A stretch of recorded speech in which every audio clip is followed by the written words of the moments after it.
Hi there, folks. Welcome to session 65 of the Grrrl Squad. I'm, of course, your DM of Doom, Son of Asgard, or Asgard's D&D Adventures here on Twitch. With me today, we have three of my beautiful cast. They're all looking fantastic as usual. We've got Attack on Morgan, we've got Ellie the Small, and we've got Alanapon 47. FemDM will not be joining us today because they've decided that their real-life friends and birthday parties are more important than us. Our child have a birthday. Yeah. You know, how dare a child celebrate their birth? Oh, brand I'm getting it, don't worry. All honesty, they had a wee birthday party they planned, so they went away to go and deal with that, as is completely their want to do. And we will see them back next week. Do try and join us next week, guys, because we are going to have a completely in cosplay session next week. I don't know what I'm going to do for it. I don't know whether it be Kesales or be the librarian or something like that. I'm not sure. Be the librarian. Be the librarian. That's going to mean like drawing pages on my face and writing on it and stuff like. Do it. Do it.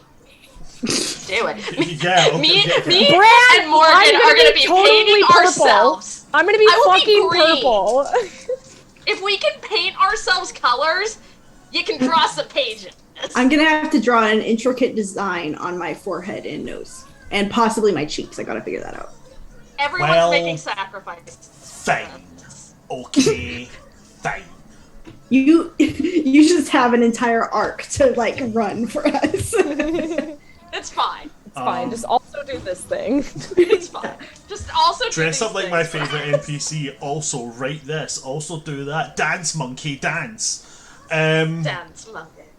Yeah, but other than that, there's no updates for the updates for the channel as of yet. As I did say, we are going to take it a little bit slower on pushing forward with stuff until about August time. At which point I will be I'll be going pretty gung ho into this, doing this full time and trying to get everything kind of sorted. As for recap of last session, who wants to do a recap? I'll just leave it to you guys. I'm not rolling today because we're already down a player, so who wants to do that recap? I was going to say, definitely me, the one who wasn't here. I'm trying to think back to what happened. I almost bought balloons today. Do it for next week. Do it for next week. Oh my god. Sunflower, and then I just held up a balloon. Do it for next week. I will do the recap just because I remembered a lot of stuff that happened in Hila's head and I want to share it. Okay. Yes. All right. Recap. Hila, take it away. Okay, so last time, some of the stuff we did, we went up against, like, this really creepy guy who had way more attacks than I was expecting, and so he hit me a couple times, and I was like, dude, I'm just trying my best. Anyway, we had a nice conversation over it. It was fine. But then, we fought this guy. I got some really good hits and stuff. Lorelai, they had some really good hits on. Like, it's just, anyway, and Luna, and then Luna hit him with like this psychic attack, which like psychic attacks didn't really seem to do much, but man, did it do something to him. And then we killed him. And then we realized that he didn't really know that he was like being bad. Anyway, we talked to him after he died, figured out that, he was tricked, and we asked a bunch of questions. I don't remember what they were, but we did ask him how he would want to, to rest. And then we took him to Yulna, which is where he was from. There was a lot of snow. And then this is where Eli gets distracted because I am getting distracted. And then, it was a lot of fighting. And then we took him home. We also, before we took him home, we also had some fun times with my best friend Clop. And Eonar was there too because Luna threw something and then suddenly he was there. I don't know. It was weird. And then She tossed a coin to her blood hunter. yeah. Well, yeah, Ela doesn't. Anyway, but yes, she did toss a coin to her blood hunter. Yeah, and then Clop was wanting to learn. Well, he wasn't wanting to learn blood magic, but he was asking about blood magic because one of the wizards that like works for him, because he's like a king or whatever, they wanted to know blood magic, and Eonar said no. And then we took the guy to the field. And then anyone else want to add other important things? Oh, and Clop got to talk to a horse, and it was very sweet, and I was very happy for him. He seems a little traumatized, though. I don't know. Eonar said that he would wait on the boundary of like where the blood hunters study for us, like every day for an hour for 2 weeks. If we want to go and try to like plead our case to like the League of Blood Hunters of like why we need to know this secret blood magic. Other than that, you did great. I mean, I told what Ela knew. Yeah. Which is why I was rambling. Because it's great. I love it. It's stream of consciousness. Because Ela has that willowing trait of ADHD. Yes. Just a smidge of autism. Just every member, little drizzle, salt day. Just a sprinkling. Just a little sprinkling of autism. This is how I make every single character. I go, okay, I'm not going to put my neurodivergence in this character. I'm not. So I make this really cool, in-depth character, and then I go, but to add a little bit of spice. They're hyperactive as fuck and can't make decisions. That's me with my sexuality. I'm like, are they straight? No. I've never played a straight character in D&D because that's no fun. Yeah, the day I play a straight D&D character is the day I need one of you to like kill me. I'm not going to kill you, but I will slap some sense into you. Thank you. I stand by Liam O'Brien's words. I tried playing straight ones and it didn't happen, so I don't. That's so true. Every single one of Liam's characters is so fruity. Vaxildan in like season 3, in like session 3 of campaign 1 was just like, yeah, I was gonna flirt with a big orc. Why? Because he's there. Yeah. That's literally my swashbuckler, which her whole thing is, I will try anything, and I mean anything once, and that's how she slept with a beholder. Okay. That's incredible. That's some real shit right there. Okay. Yeah. They're bros now. They get drinks all the time. Amazing. So, I was just gonna add one more thing. Sorry. Yeah. The reason all my characters end up with neurodivergent traits is simply because I play them. On paper, they are not. And then you play them and you're like, oops. I think I fucked up too myself. Many too much spice. Yeah. But basically, everything that was said there was basically correct.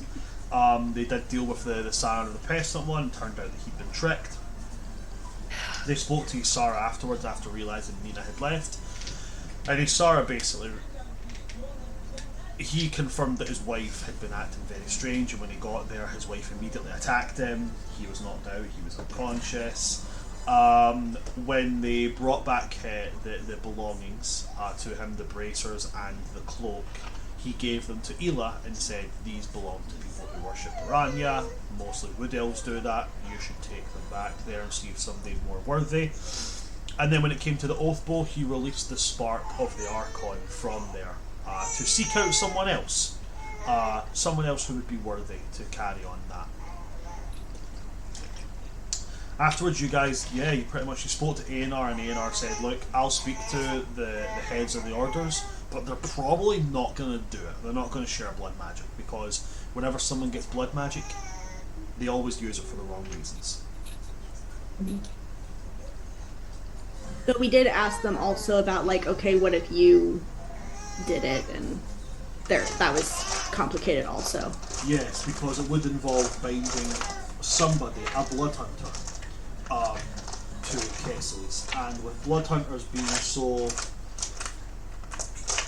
few and far between right now, and also blood hunters having to have a very, very stoic sense of neutrality, you know, anything could really be manipulated through that. Yeah, then the party cast up the teleportation to take them back to the Vardenvale, and that's where we ended last session. So we will come back into it with the party re-entering the Vardenvale, specifically the capital city of Vardenheart. Lorelei, remind me, have you been in the Vardenheart? Yeah. No, I was just gonna say I don't haven't. think Lorelei's been here. Okay. No. So Lorelei, you would see something as this teleportation brings you here. You've teleported into essentially what is like, you picture like a gazebo, right? But the gazebo is made completely of the roots from a really, really large oak tree, which forms like almost like a kind of canopy above you. So picture like, instead of the roots being like this in the ground, they're like this. Ooh. And you just teleport right in here, and you can walk through and rejoin it. It's like in the middle of almost like a city centre. So you've got like stores and shop fronts. None of the buildings here look like buildings. They are trees that have been grown specifically into these shapes. So you have houses that are all kind of weird shapes, buildings that storefronts, sorry, that look absolutely nothing like shops. What you think is just a tree turns out that root that's hanging down there is actually the door. Oh, AK subscribed for 16 months. Damn. Wow. Oh wow, we've been doing this for 16 months. Yeah. Well, that's just how long you've been able to subscribe. Yeah, that's just how long you've been able to subscribe. Wow. To. Thank you, AK. That's incredible. Looking back, and that picture I posted in our chat was from like 2 years ago. Oh man. Oh my god. On top of that here, what's up, Hila? What's up? I was just going to ask, do we have a teleportation circle now in the Vardenheart? You don't have a teleportation circle, but when anybody teleports to the Vardenheart, unless it's of a particular level or it's a particular person, they immediately end up in the city centre. Okay, gotcha. Lorelei, here there's a lot of races that are that you won't have seen in Shoremont. So there are races here you would have seen, obviously. Humans, you see elves, you see elves of different types. Mostly wood elves, but you do see some winter elves as well, very much like Luna, pale skin, white hair, or silvery hair. You see a couple of these elves that have more of like a russet tone to their skin, like a kind of deep tan, but with like a red stone kind of glint, and they wear armor that is made of stone. They are mountain elves, which exist in my world. That's so cool. They're basically earthbenders, and they all have tremor sense. They're awesome. Bran, I just love how your brain works so much. You also see very, very akin to like these large polar bear creatures that you see in Yulna. You see what is essentially grizzly bear versions of them just walking around. You would see races that you wouldn't have encountered before if you've never left Shoremont. You would see centaurs, satyrs, dryads, tree people basically. Very, very I am Groot style, so about the same height as Goliaths, maybe about 8.5 feet tall. When they speak in their language, which is Sylvan obviously, that I called them dryads. They're not dryads. That's a different thing. They're Sylvans, and when they speak, they sound like creaking wood. But they are like carrying large like kind of things, and they just kind of nobody bats an eyelid at you being a tiefling because like look at them. Yeah. Not the weirdest thing. Yeah, definitely not the weirdest thing in the Vardenvale. Bit of information about like, the kind of creatures in the Vardenvale. Typical forest creatures. The majority of animals that you will see inside the walls of the Vardenheart are like wildcats, wolves, birds of prey, or stags. Large stags, known as harts, H-A-R-T, they are the go-to mount of the Wood Elves. Horses are quite rare here.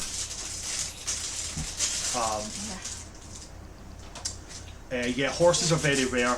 Tends to be like, kind of elk and stag-like creatures. On top of that, you would also see what is akin to like a centaur, but not horse, deer. Ooh. They are dryads, and they are like guardians of the forest and such. And all these kind of races and such, as they're walking around, they just mingle completely efficiently. There is no, there's no sense of animosity between them. There's very much a sense here of everybody here. They're all brought together by the one thing, which is their home. And there's none of this kind of feel of, oh yeah, you live here, but we're wood elves, and this is our wood elven city, so we're the most important. It's not like that at all. There's you can see centaurs setting up like a stall, and like if they're trying to get help for something, then somebody just comes over and helps. Like there's no sense of, yeah, you have to help us because it's our city, but you do everything yourself. There's nothing like that here. Quite a heavy military presence. At least around the walls, which you're very close to at this point. The majority of their like infantry, like the people you see with like melee weapons, they have spears and shields, and they look mostly to be satyrs. These satyrs also have it's like bracelets, but on their horns that are bladed. Just so they can ram into people and cut them up, because that's what they do. Along the walls, you would see what is the Vardenvale's pride and joy. Their rangers and their scouts. If they don't want to be seen, they will not be seen. They are famed for being able to pin a fly to a tree from 50 yards by its wings without killing it. They're pretty impressive. Wow. That's very impressive. They did have cavalry before they started realizing that too many sacred creatures, these elk-like creatures, were dying. So their cavalry is now angry centaurs that run at people with swords drawn. And they have other things, but you don't see them there. But now on to what this place looks like. At the moment, autumn is coming. Autumn is giving way to winter. So the sun being at the peak it's at, the light that is coming into this place through this canopy of orange and yellow and red is this lovely dappled autumnal light. Like it's fall all over the place. You can't see the ground for the leaves. Every footstep is just crunch, crunch, crunch. That really satisfying. Like, you really know it's getting close to winter, because not only are they crispy from fall, they're kind of frosting over.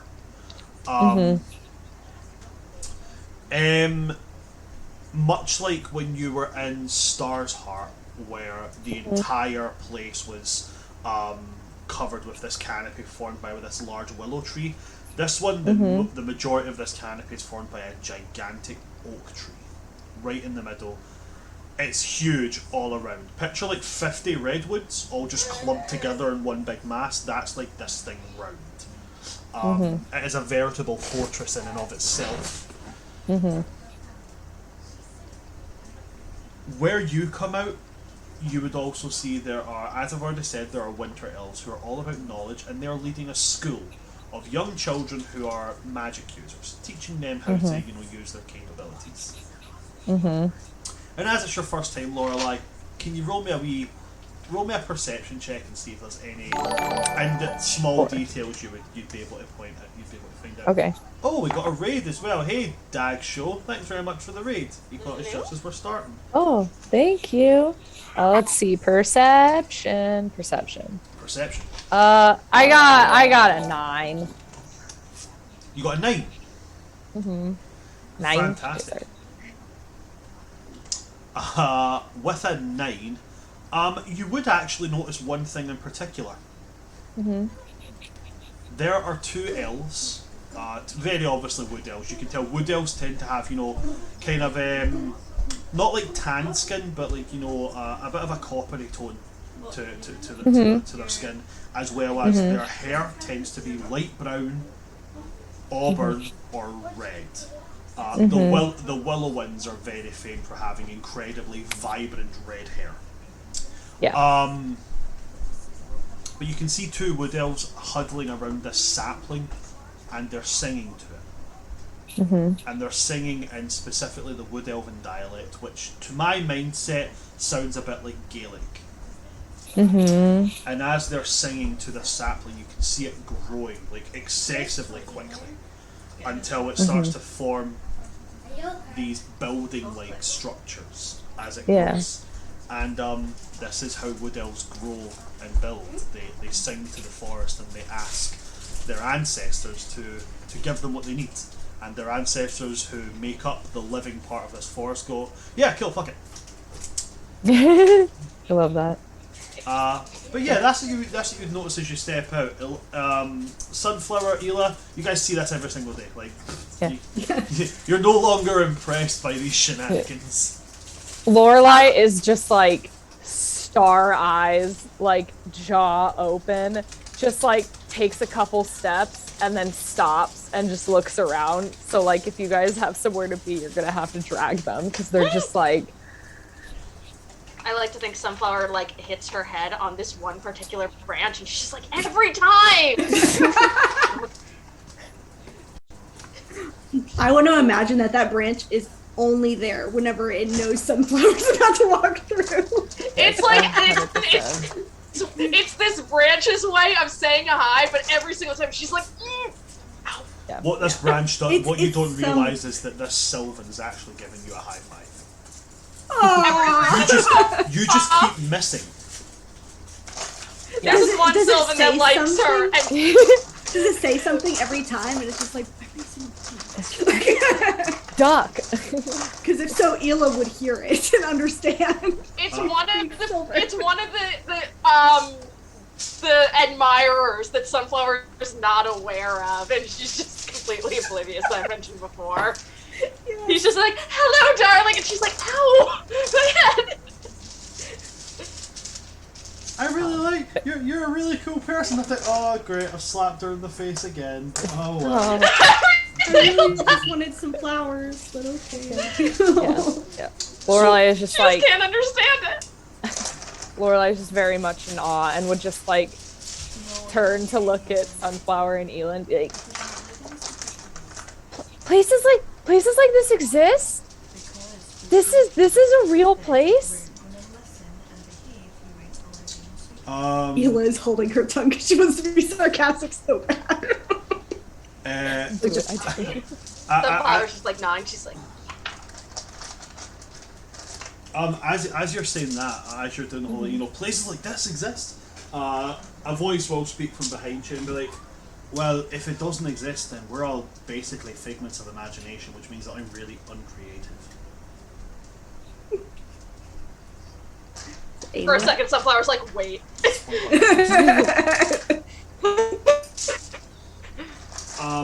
it is Eonar. I believe, Lorelai, you've met Eonar. Yes. Yeah, so he's kind of standing there and he's like, why is it every single time that I get this weird feeling in the pit of my stomach? It's either breakfast or it's you. And he's pointing to you, Ela, and he's like, either you or this place is you or some other version of you. It's always you. Maybe because I've played a prank and you don't know what it is yet. He tries to give that big brother look of like, what? But you can see that smile playing at the corner of it. He's like, he's going to send you a telepathic message like, we're going to talk later. Only if you can find me. Lorelai would just look at Eonar and like point at his metal arm and be like, I don't know, that's pretty creative. Oh, that's Lumadris. I'm so sorry. It's Don't worry okay. about it. Just kidding. They're basically one person at this point.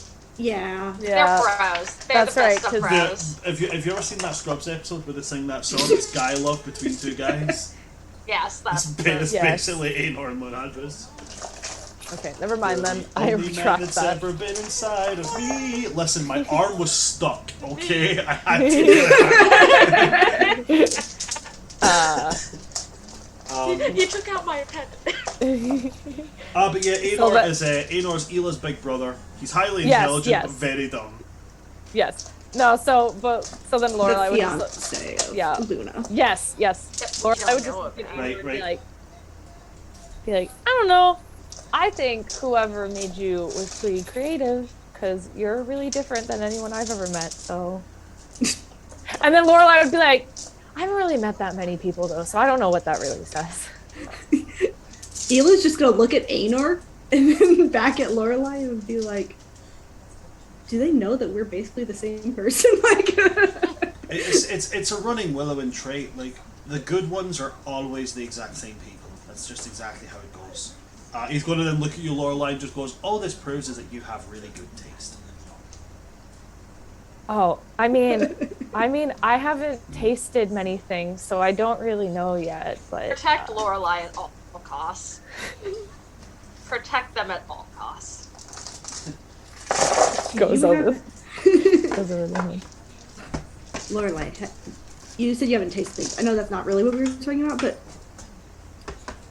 Oh, I thought you've never had wood elven mead. were we not talking about? I thought that's what we were talking about. Oh my god, did I not understand the conversation? Why does this keep happening? That's totally fine. You've never had wood elven mead. I've never had alcohol before. Sunflower's literally like, I am looking at myself 6 months ago. Ela's like, okay, we're gonna get drunk. I don't temple people don't really drink. We're missing And I out. didn't leave the temple a lot. So Okay, well, at some point. Sunflower's hands are out like this, like she's going to like take them and protect them, but it probably looks a little like threatening. But it's like, I must protect them at all costs. Lorelai would just why is everyone looking at me? Did I say something wrong again? I'm going to take them and I'm going to put them in a safe box and I'm going to feed them and I'm going to make sure the world doesn't ruin you.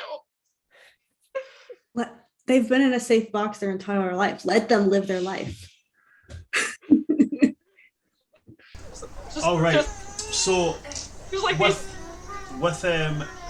that, what's the party's next step? What's the party's moves here? I believe we came here because we heard that someone was in the Varden Vale, like one of the Scions. Or we suspected because we heard that like a Scion was in the forest. Let me see. Would it be like the centaur? Because for the mother, I remember that they were a centaur, right? I think so, yeah.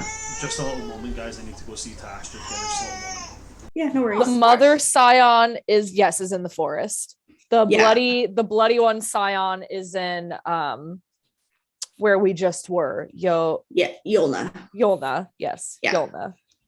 That seems like a weird place for blood. Yes. So I'm sorry.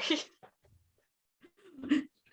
Winter elves have blood too. Do We've been over this. Also, just so you know, Alana, the Scion was completely tricked. Mhm. Kesales approached the Scion, gave him the 3 items, and went, "This is gonna help people." I vaguely remember them saying, you guys saying that, like, because they were Skaldiga, they basically, like, they realized that their honor had been tricked or something. And That was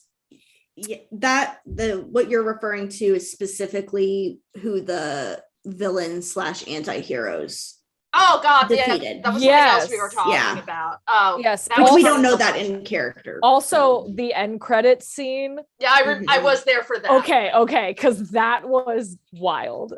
Audience, for those of you who don't know, our end credit scene is basically we are one of, I think, 3 campaigns set in the same Mhm. world. And At all the of- same time frame. And at the same time, Jeez. all of the villains are coming together. It's bad. Okay, so what was the? Did you guys make a decision on what your next move is going to be? I was Is gonna there say we any forgot to Sorry. make a decision. We were catching Alana up. So We're you clarifying. guys had decided to come back here afterwards because there was a couple of things gathering your attention. One, Yes. it was said that the Scion of the Mother was currently in. It wasn't confirmed it was the Varden Vale, but they were in a very dense forest. That's what you know. Number two, the auction where the Feather of the Fell is going to be sold is to take place Tomorrow. Tomorrow. Yes. Yeah. Within this world. Yeah. So you were coming here to kind of come to grips on what your next move was going to be. Yeah. Bran, I also had a quick question. Go ahead. I cannot remember because brain. How I can't remember if Elvenon is now like attached to the Vardenheart or if it's nearby. A new part has been added on to the Vardenheart, but essentially picture like just like a bunch of trees have just been grown to form a dome, and inside this dome is where the people of Elvenon are currently. But it's not Elvenon. It's like, not itself. Elvenon. It's It's okay. It's not But- like at the. But Elvenon to the elves that live there, to the Shadar Kai that live there, they don't see it. It's not like Elvenon is a place. Elvenon is a people. So it's like Asgard. Asgard is a people. Yes. That's the way they view it. I was only gonna say because I think I was thinking about this earlier, but Sunflower might want to try and have that vision again that she had in Elvenon, but more receptively and purposefully this time. I didn't know if we were close enough. So if I we're think- not, then I'll just hold on to it for another time. You talking about the vision that When told you she about touched her bare feet yeah. to the ground, yeah. Okay. That's something you can That's- definitely try. Elo was wanting to go back to like the Elvenon section of the city to see if Callisto and Callista were back. I mean, do we want to take Lorelai and show them around? Yeah. We're gonna Oh. take you on a tour. You absolutely could. Lorelai, because Lorelai's tiefling, so they have a tail.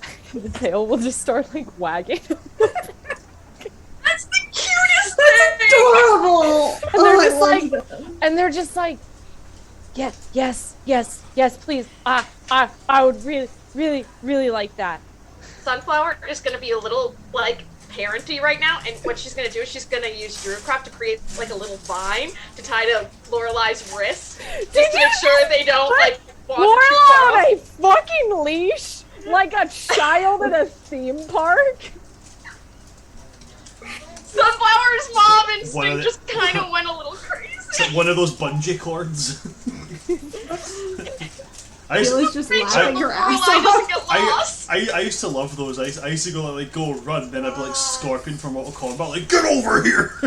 It's great.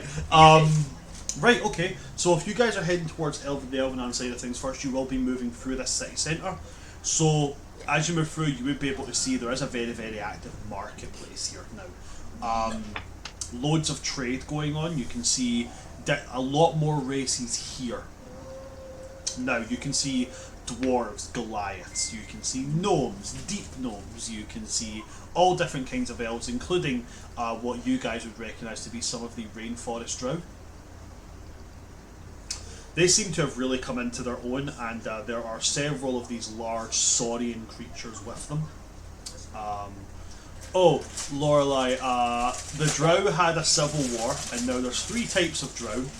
Some have black or charcoal grey skin, and they are the typical Okay. drow who are matriarchal, love love, and hate men.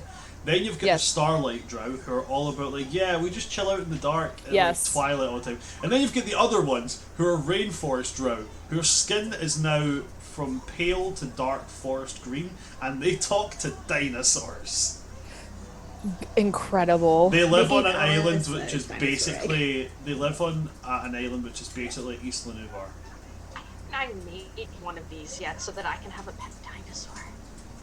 Yeah, did Alice's dinosaur egg ever hatch? Yeah, what happened to the egg? Well, when's the last time you guys checked on the egg?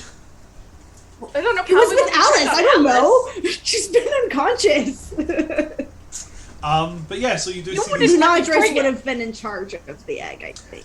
So they're there as well. You can see a whole host of peoples that have come from all over Valorna to come and trade within what is very, very quickly becoming one of the largest trade points within the northern part of the continent. Yeah, is there anything you'd like to look for in the market, or are you just going straight through? Not necessarily in the market, but Ela would remember the stuff that was Mina's and be like, oh, I need to give this to someone. Okay. So Yeah. you've got the stuff that was Mina's, Lorelei, Sunflower. This is gonna be a deep cut, but I'm gonna roll perception and see if I get a 10, which would be a 20. Because somewhere in the back of my mind, I remember somebody who only turns up if you get exactly 20 on perception. Okay. And I haven't done that in a while. Can I try that too? I got a Just nat for fun? 20, and this is the only time I've been upset to get a nat 20. Okay, Lorelei, yeah, you can try and roll. You gotta get try it you for have fun. to get your total has to make 20. Okay, perception, right? Yeah. Perception. Nah. Do I The also 17. roll perception because I'm looking for someone who can take this stuff? Such a deep cut.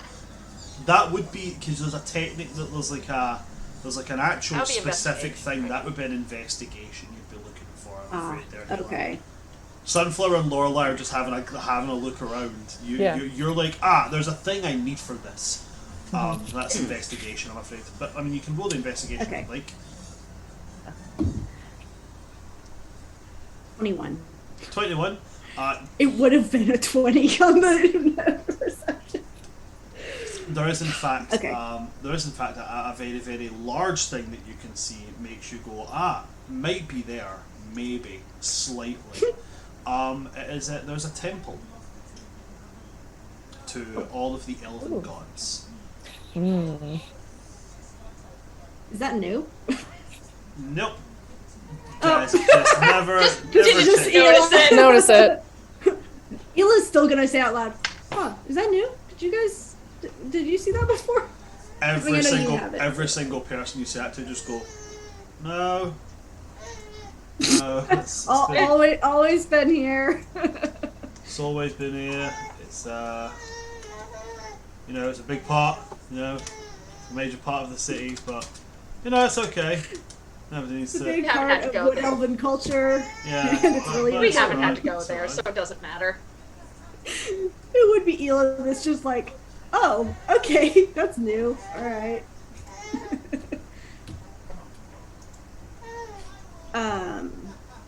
And so they would run off to the temple, I guess. Okay. If you are running off to the temple, then what I need you to do as you approach it, what is your passive perception? 19. Okay, on a 19 outside of the temple, very, very easy to see.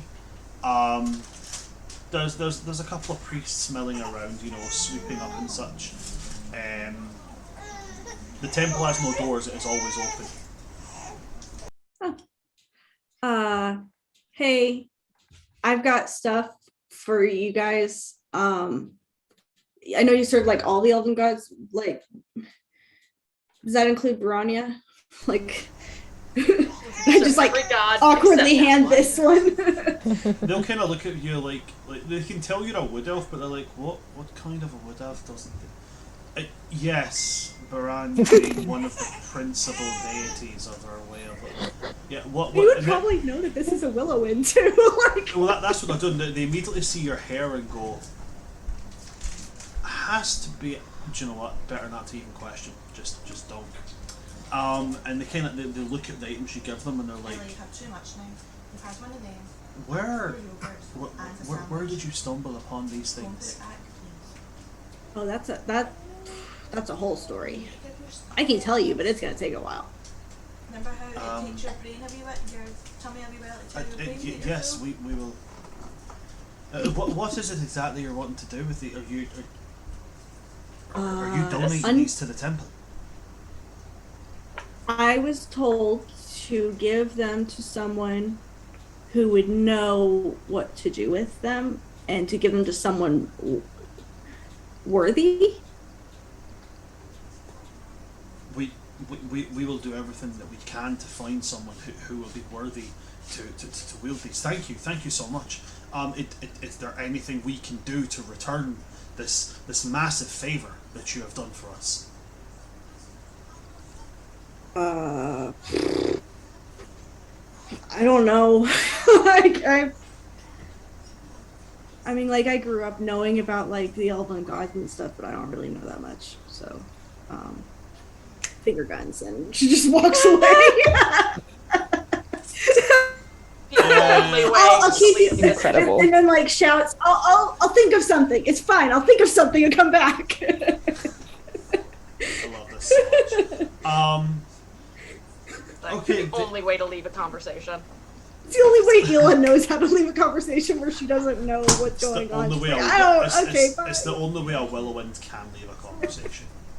Finger guns are And required. So they're just like, yep, that's a Willowind. Okay. They just stare at you bewildered as you wander away from this, and they're just looking at these bracers and this long cloak with complete reverence. Is there anything that Sunflower or Lorelei would like to do at this temple, or? Are we at the temple? You're outside of it. You haven't went inside it. Oh. Ela ran over there, like from the market area. Mm-hmm. Are we still in the market area? Unless you followed Ela. No. Ela did not tell them where she was going. Lorelei's too distracted. And Sunflower's probably keeping an eye on Lorelei just to Yes. make sure that they're having fun, but also safe. Just has the vine on the wrist. Lorelei's I like to think- what a cool bracelet.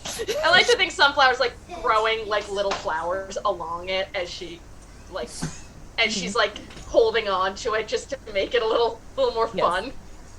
I would like to find the spookiest vendor. like someone that is selling like really weird shit, and it's a little spooky, and so like people are kind of like staying away. I want to find that booth. I love that. This is why Lorelei has good taste. Does anything look haunted? We want that. Yes. Okay, there's a thing I need to pull up now. I would like to go to Brand's the like, section Brand's of the like, market, ready? please. I don't know if Brand's excited or like, fuck. Scared. Where did I put Why it? not both? We're scared Ed. I just have like a vendor list. I not even a vendor list. I've got all kinds of weird and wonderful lists on this thing.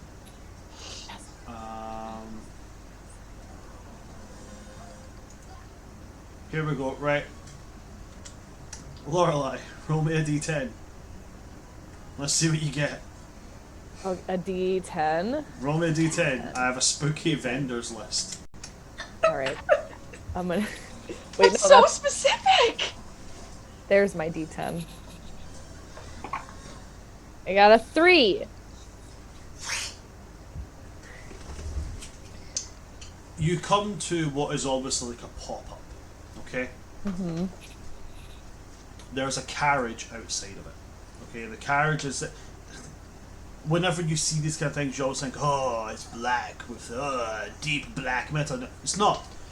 It's a carriage. The fabric that covers it is a kind of deep grey. It does not seem to have any animal attached to it. Okay. The pop-up itself, there is a sign outside of it, and the sign simply says, "Be warned, the truth is always hard to hear."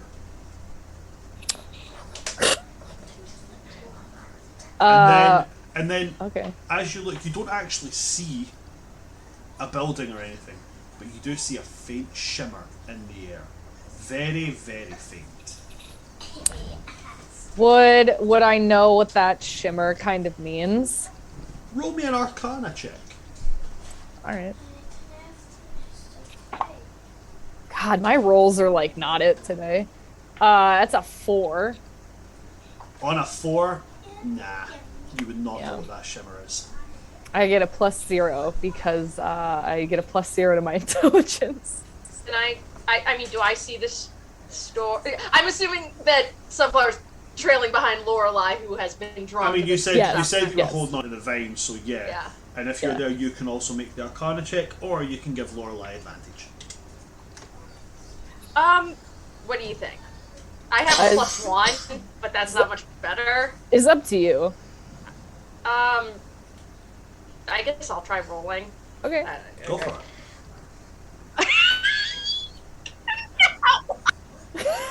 Oh no. Shit! Sunflower, you've got no idea what this is. It's not it. Not Okay. a clue. I am so focused on the vine. Listen, we had a Do big it for the fight. vi- A lot happened. Do it for the vine. You haven't long rested yet. It's been We a have long not day. long rested yet. Yeah, I'm still focusing on my spy mission that I have coming up. Like, Oh yes. that's my boyfriend. the upcoming spy mission. Why does my boyfriend like me? Yes. I Yes. forgot about that. Absolutely. Yeah, so no. But That's a whole other thing. There's a lot going on in my head. what language is the sign written in? Is it common? It's written in to you it's written in Tiefling.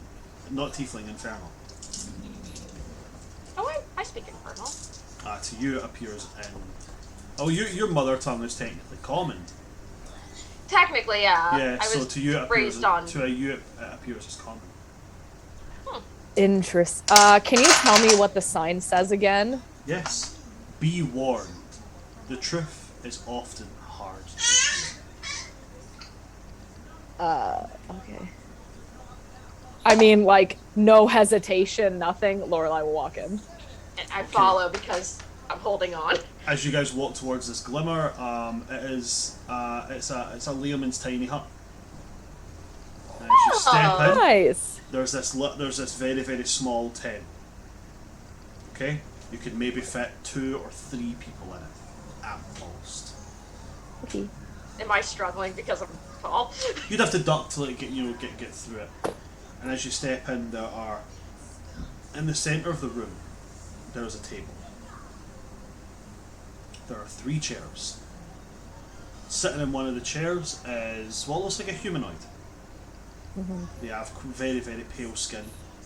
Their eyes glow a kind of bluish green colour, and their forearms from like the elbow down appear as more of a ghostly image of what arms look like rather than solid arms themselves.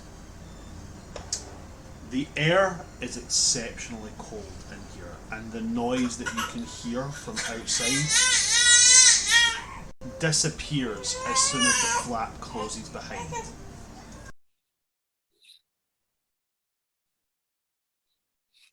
Oh well. And when they speak to you, they speak in a whisper, but the whisper sounds like it's right next to you rather than coming from them. And they just say, "You're both right on time."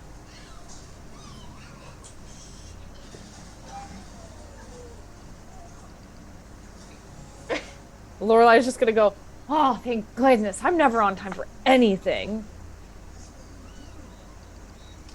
They chuckle softly before they then reach down and they pull out a box, a bag, and then a thing covered in a cloth, and they say, "Ball, stones, or cards?"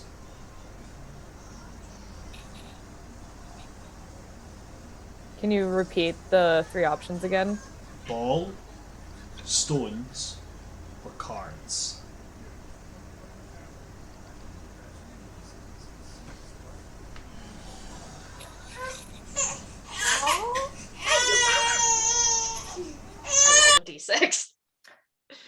that's a good idea. I should roll for it. I just Actually- did 1, 2, 1, 3, 4, 2. DM, I have a question as like a player. Like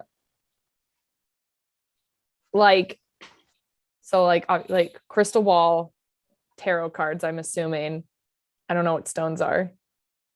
Like runes? Crystal ball, very obviously. It's not a tarot Yeah. deck. It's a Tarocca deck. Okay.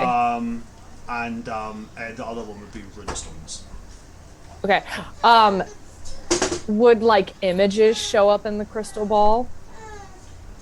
It would depend on the rolls made. Okay. And, Okay. So there are multiple criteria to each one. The runestones and the cards mostly involve just rolling on tables to see which ones you pull. The crystal ball, a series of questions are asked and then you make a roll, and it'll depend on that. Okay. Also, can I make, like, I don't know whether it'd be like an insight or a perception. Is this a ghost?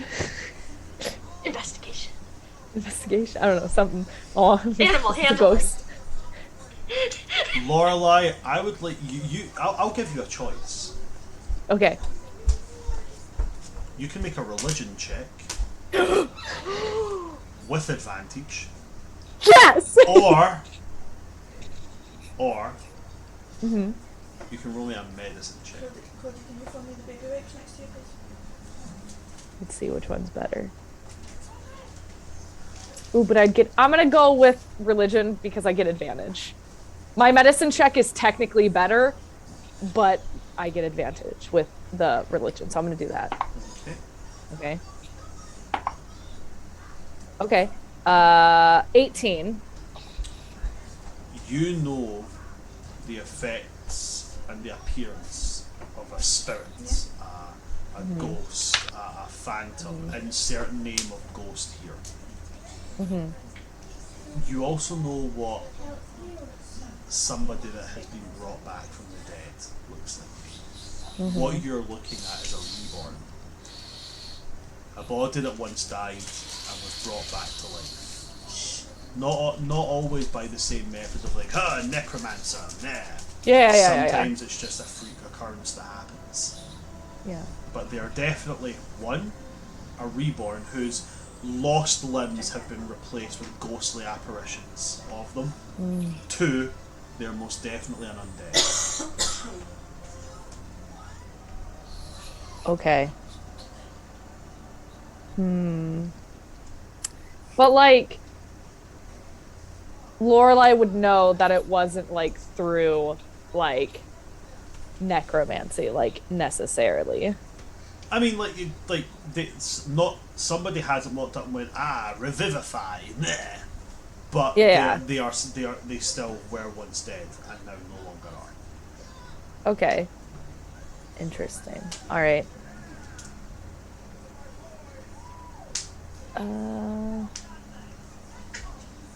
Sorry, I'm just taking everything down. I mean, Sunflower, if you want to go. She said when the option, she's a little like spooked. So she just kind of went, ball? At which point, one of the chairs is going to move out next to your Sunflower, giving you a place to sit as this person reaches towards this ball and moves it into place. But they don't actually touch the ball, they touch the cloth covering it and move that, and the ball moves with it. She's gonna like look over at Lorelai. Just sit.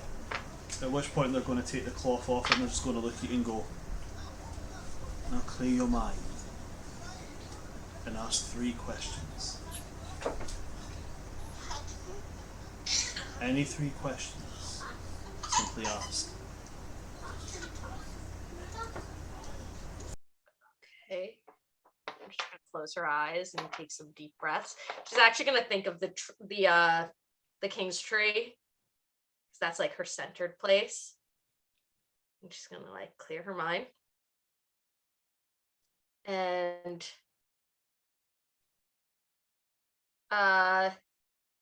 is she just asking them in order, like just one after the other?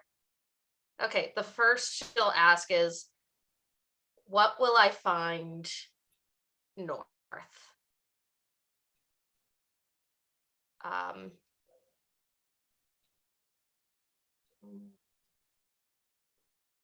Trying to think of the other ones. I know what the third one's gonna be.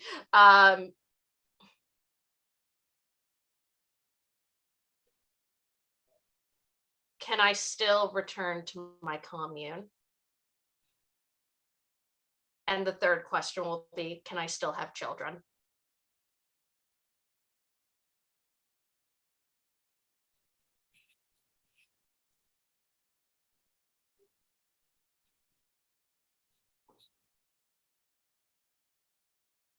Okay, Sunflower, what I'm going to need from you now is I'm going to need a wisdom saving throw. Shit. I mean, I'm good at that, but still. Okay. 17. As these questions form in your mind, you hear whispers start. And then, as you voice the third question, the whispers stop. And this person, there's none of this kind of... They literally just reach out, rotate the ball, and kind of look and go, to the north you'll find the truth. You'll find what Belladonna didn't teach.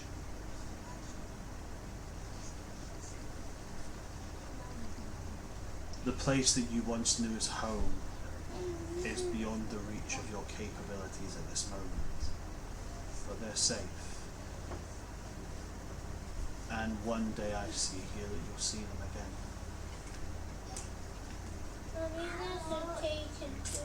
And then at the third one, it kind of like, I see clouds. I see potential. I see light. But I see light taken, not light given. But taken and allowed to be taken. Hey, you can show me what you want to know.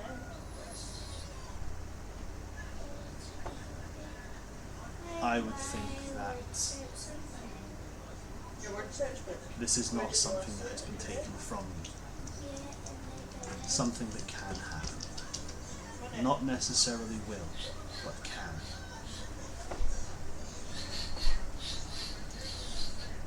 And at that, the kind of this kind of like glow that is inside this orb kind of fades away to just like a little bit of like a dull pulse of light.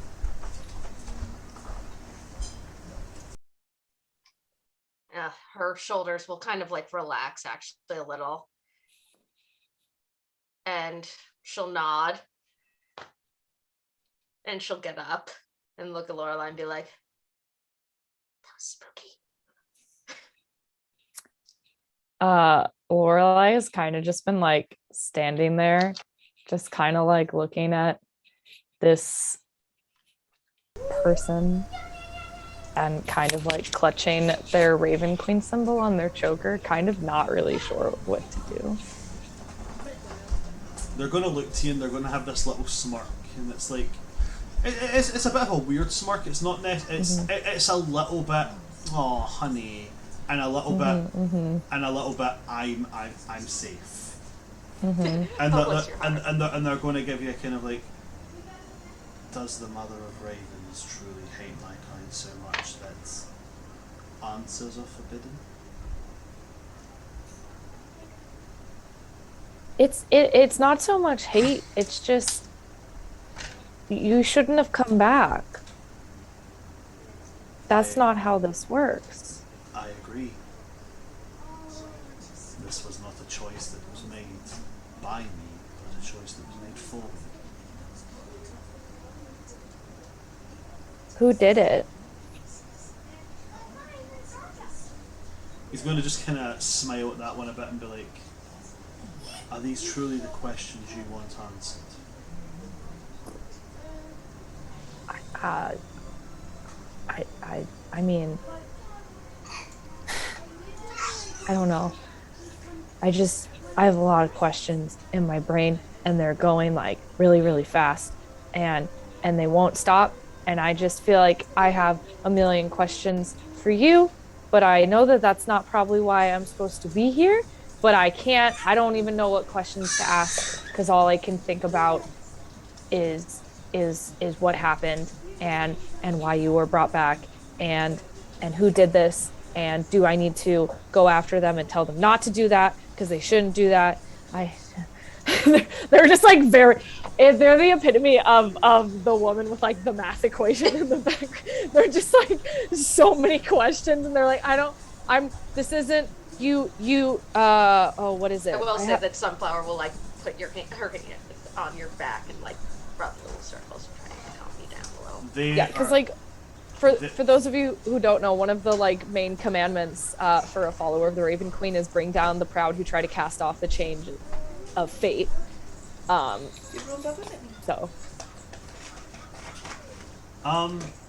it's very like I don't know what to do. They're gonna just as you're sitting talking, as you talk, they just kind of push the deck of cards towards you. Mm-hmm. And once it eventually gets there, they're just going to look at you and go, choose a card. Sorry, give me some more dice. Mm-hmm. Sorry, they're not going to say choose a card. They're going to say choose 3 cards.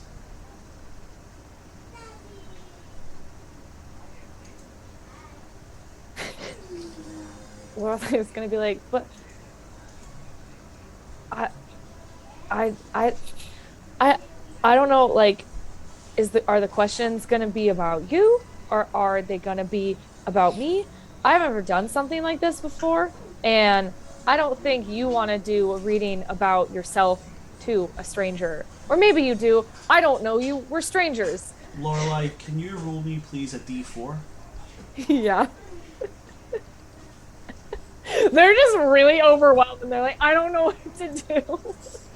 You wanted spooky, I'm giving you spooky. Yeah. I got a 4. You got a 4. Okay. I got a 4. Okay. And now can you roll me a d10, please? Yes. I'm using one of my pairs of Lorelei dice that Alana made me. I got a 3 again. You got a 3. Okay. He's gonna again, just like as he's watching, a card is gonna draw from the middle of the deck and flip itself over, and on it you're going to see what is like a hooded woman with her hand out like this. Okay. Her hand is over another person's head, and this head is like, you know, there's like illustrations of beads of sweat on their face. And as you look at the image, you can swear just faintly, you can see this woman's lips moving, and you can see this person's face twitching from the breathing. And they're just going to say, a healer, someone who cares for others, but often puts the others before themselves. He's then going to say, do you want to choose the next one? Or shall I continue as this?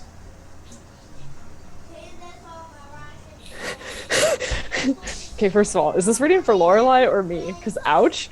I know that feeling. Lorelei's eyes would just go wide, and they would look at Sunflower and just be like, "Did you see that?" Did I see that? Oh yeah, he absolutely 100% moved that card without, or maybe he moved it, maybe something else moved it. You don't know.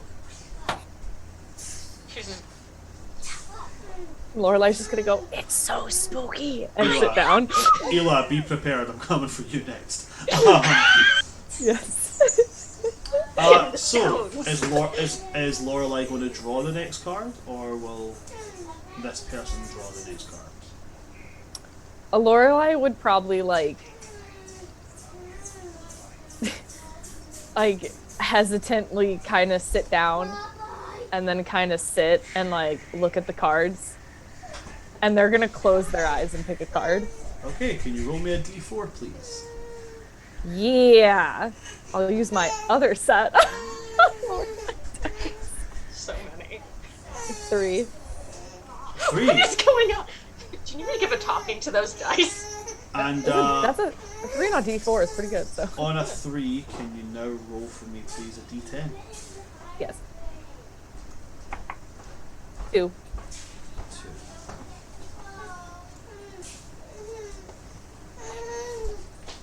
They are going to, as you pull this card out,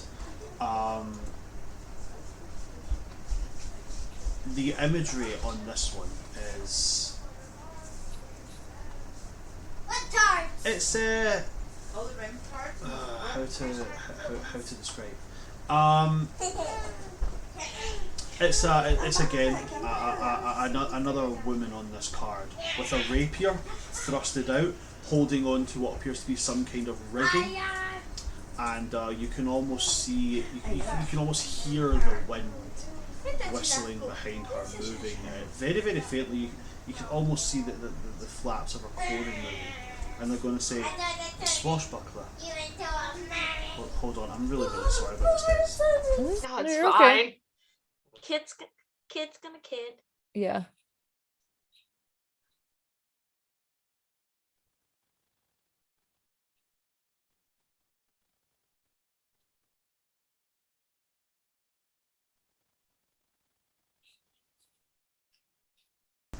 Sorry about that. Yeah, sorry. The swashbuckler. A rogue of some kind will come into your life. A thief, killer. They will make themselves known. They will play a very large and pivotal part in your story, for good or for bad.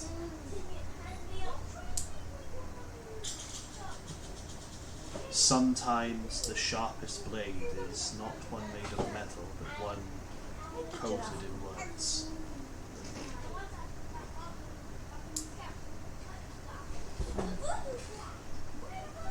Cheeky sausage. And then they'll gesture and say, and just gesture with her finger, making it known like to draw one more. Does the woman on the card like what's her appearance? Very, very generic human appearance. It's not someone who you would look at and go, ah, that's my great aunt 3 times removed. Nothing Yes. like that. Okay. What did you say about the sharpest sword? The sharpest sword, the sharpest blade is not always metal. It is often coated with honeyed words.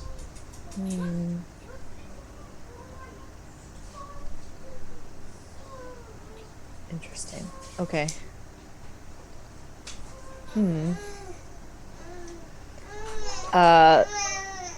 Lorelei just would kind of like tilt their head and just be like, I don't think I've met that person yet.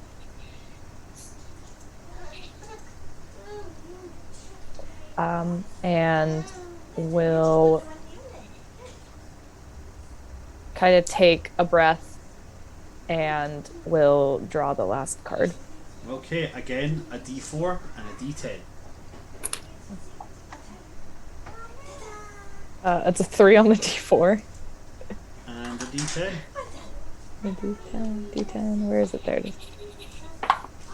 It's a 9 on the d10. Okay.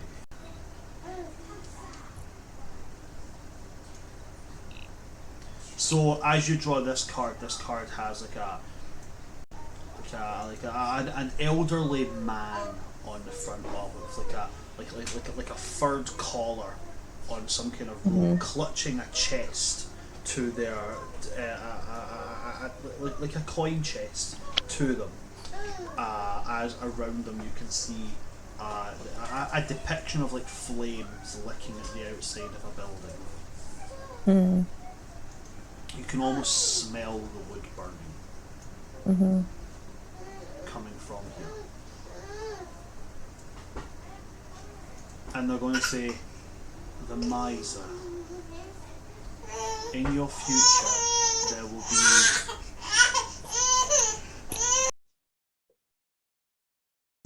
In your future, there will be a hoarded wealth that will become yours. But it's tainted. It is held and coveted by one who will do everything they can not to release it. Be wary.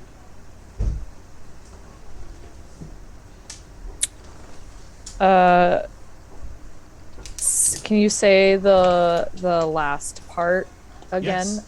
He says that in your future there is a hoarded wealth that will become yours, and it is guarded over by someone who does not wish to give it to you. Be wary who you trust. Okay.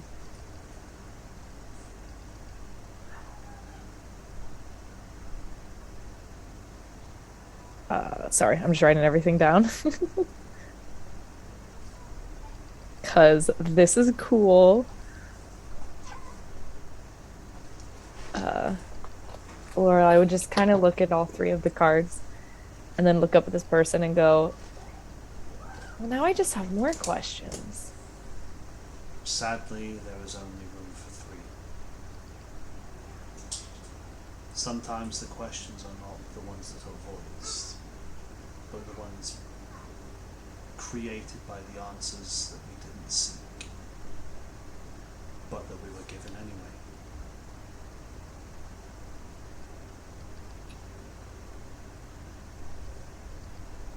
And then they will just take the cards, place them onto the table. They'll take the little bag of stones, place it onto the table, and they'll take the orb and put that back onto the table. And then they'll just sit there looking at you like,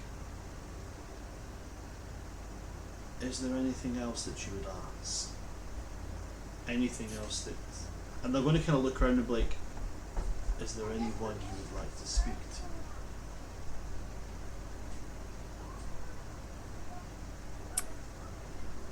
Oh man, I was gonna ask something. That is, oh man. I think you do it. Lorelai would just be like, what do you mean? Oh, my music just shifted. Interesting. Okay, sorry. They'll say, I have the capability to hear from those who have passed on. Is there anybody you would like to ask something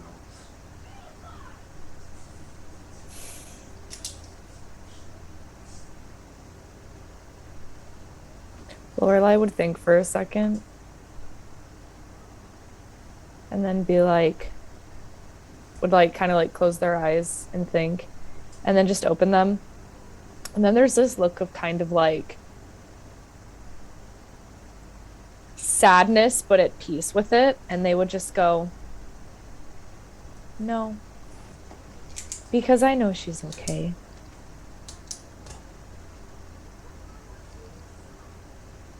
They kind of nod to you as if they're really, really satisfied with that answer. And then they would just go, can I ask you a question? Rather unorthodox, but by all means. I have like two I want to ask, so I'm trying to figure out which one to ask.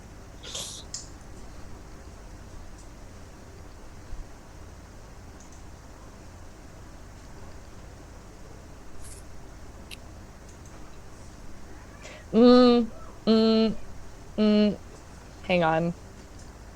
Man, I've two I want to ask, and I'm trying to figure out which one Lorelai wants to know more. about this person. Okay. So I'm just like,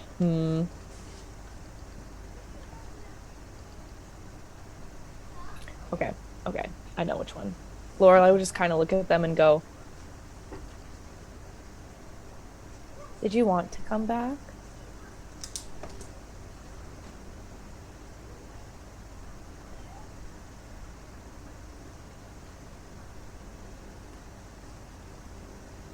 I am not unhappy that I returned, but I imagine I would be much happier had I stayed.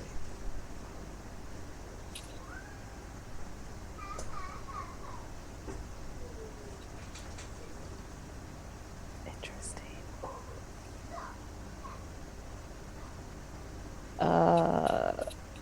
Okay. And Lorelai would just kind of like let that answer sit and then just kind of nod and get up from the table.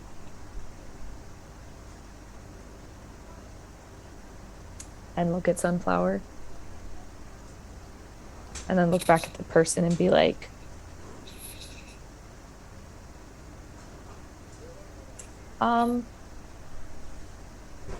thank you. You are very welcome, Lorelai.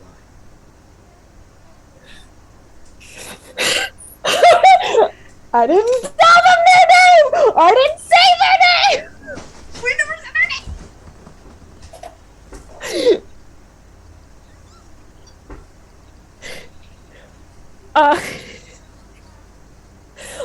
Lorelai would kind of be like, and then would look back at them and go, "Have we met before?" No. No, we haven't.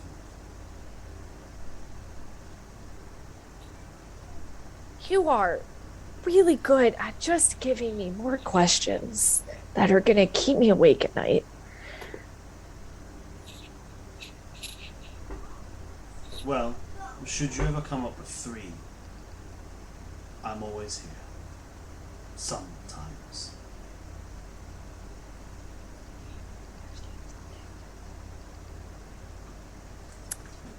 A 100% of the time, I'm here 25% of the time.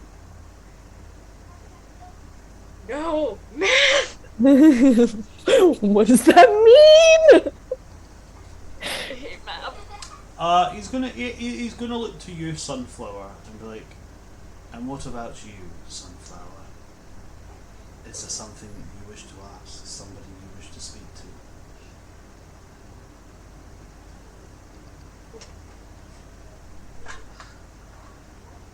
Well, my mother is currently indisposed, and I have many questions for her.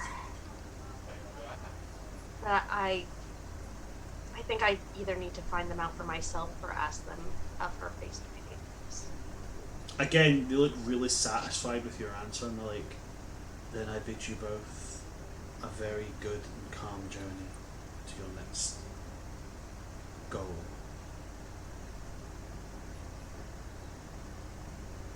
And then, as they they nod their head to you, and you can hear the flap of this tent open up, and yeah, the noise from outside enters back in. I'm checking for something real quick.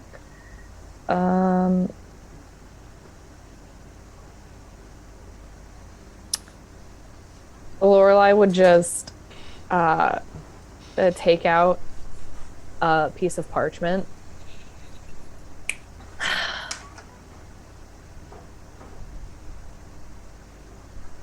and their paints, and would just kind of quickly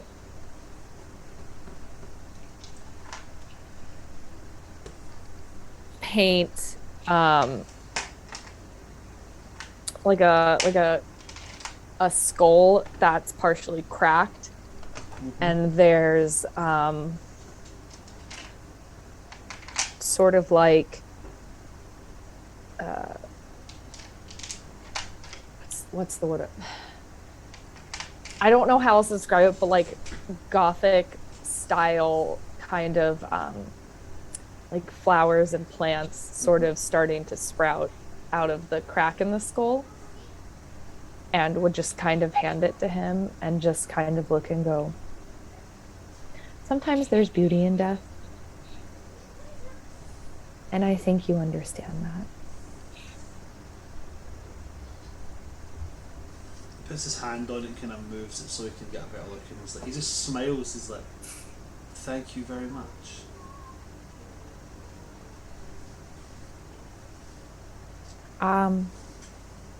I hope we meet again because I have more questions for you. But I guess I'll save it for next time. Then until next time. And Sunflower will make like a little bundle of flowers, little wildflowers, and place it on the table. He'll just smile at you as well. Sometimes just like, "Thank you very much." And he'll just gesture to the entrance for you guys. Yeah. Now get up. Yeah. Thank you very much.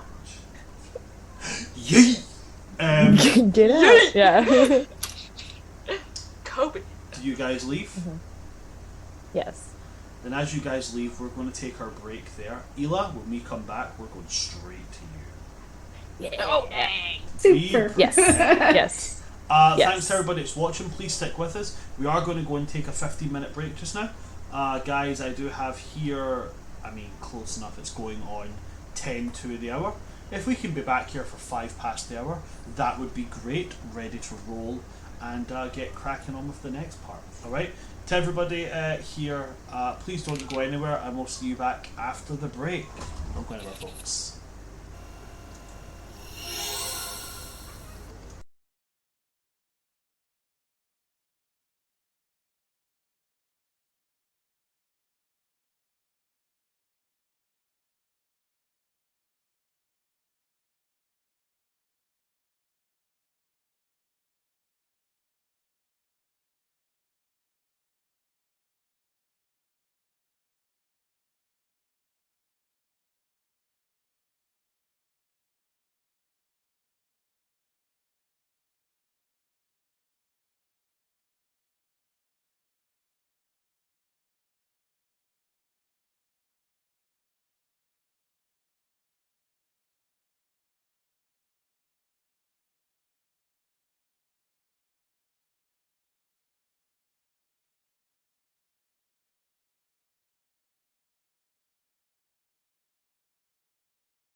I'm gonna stay on mute until I Okay. Okay. talk, just so Mark. Hi everybody. Stuff. We are we are back. Ilana is joining us from the car because they're on the way to Atlantic City, where they're obviously going to take part in massive nefarious doings.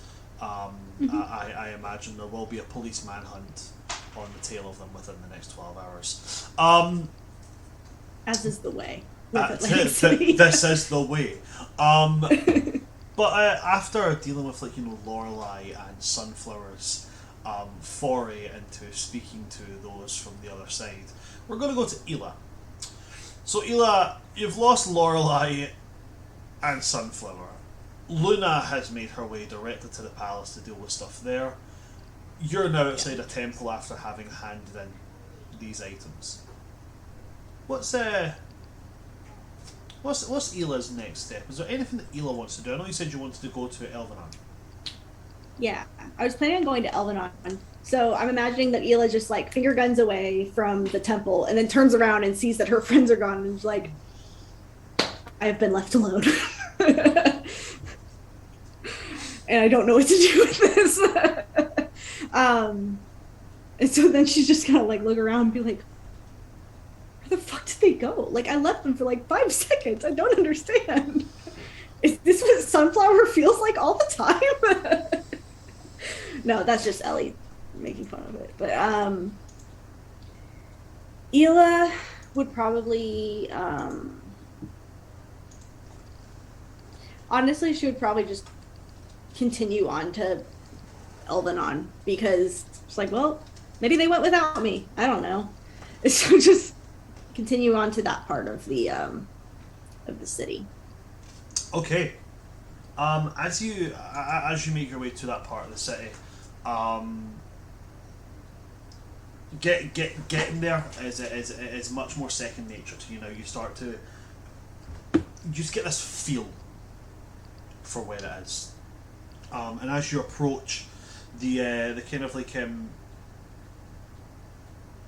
thickets that create like the gateway to this, they're very much in place, and one of the elves of Elvenon sees you coming and is just like, you're that one that's like from us but not technically from us, but from us from another place but not really from us from this place, right? Right, okay, cool, yeah, on you go. And Alright, thanks. they kind of like almost like they just run their finger down one of the thicket branches and they kind of unravel, allowing you entrance into the new Elvenon. I love it. Inside here, you can immediately see a very, very familiar sight, which is just Callisto lined up with all of their rabbits, and just explaining to all of the rabbits that their job is now to protect New Elvenon and all the people that call it home. And these rabbits are sitting very much at attention, except for one who has like one of those little locked ears, who is currently currently, I don't know if you guys have spent much time around rabbits. Rabbits do this really, really funny thing sometimes where they grab their ears and they pull them down and they chew at them. So this one is like, grabbing at its ear and just chewing away at it fervently. And off in the distance you can see Callista, who is sitting with their wildfire familiar, and they're just they seem to be playing catch, but the catch isn't really going so well because they throw a stick, it picks up the stick goes on fire. They have to find a new stick. What's Ela's first goal here? First off, like when she walks in there and sees them doing what they do, she's like, oh my god, you guys are the same. Like, this is exactly what you would do back home. Which would probably walk. Are they like right next to each other? You said, pretty much. I would say right next to each other, but they're like no more than 30 in the same feet general away from area. each other. No more than 30 feet away. Yeah. Okay. She's gonna kind of move into their general area, and just like kind of stand there awkwardly for a second and be like, so how did the whole like checking on Elvenon thing go? Callisto's going to turn to see and be like, we found a bunch of people. we've brought them back, and they're settling in, not too bad. But yeah, the where we once called home looks pretty weird now, if I'm perfectly honest with you. But hey, everybody's here, or everybody that we found is here, so home's still here. And the Wood Elves have actually kind of been, alright. They're, Oh yeah. Yeah, they're doing their best, I suppose. That's good. Well, I had so a while back, and I talked to Eonar about it. Not this Eonar, a different Eonar. Anyway, I had this dream about like a plague thing that like came after Elvenon, but it was like the other Elvenon. And so then I got nervous. I was like, oh no, what if it was this Elvenon and it was where you guys were? And so I'm glad that you guys are okay. Right, okay, yeah, that made perfect sense. Well, there's no plagues here. In fact, the trees here seem pretty healthy. We've made some pretty strong houses so far. There doesn't seem to be any plague here. So good. Yeah, we're all fine on that side. Good. I'm glad. Hey, Bran, how... So, the Elvenon elves, do they also sing to trees? They do. Build things? They do, but theirs is less words and more just like vocalization to express emotion. It's based on a practice that's used by the culture I come from the Sami people called yoiking. It's so where like elves would actually sing words and lyrics and coaxing the spirits to do things. They're singing to their ancestors, whereas the Elvenons, they would sing to the forest itself. They view them as two separate entities. So theirs would be a great way to explain it. You've seen Frozen 2, I assume. Okay, yoiking is the whole na na na ne ha na ya ya na. So that's what it's just noise that is made to express an emotion and to convey that emotion. So whereas one would sing words, one just conveys their emotion and their intent through just an expression. So yeah. Okay. Cool. All right, that makes sense. All right. Any new watchtowers? They do have a few here, yeah, but like the towers are much more structured. Like the trees have been grown to provide some kind of protection and some kind of like almost like battlement style fortifications.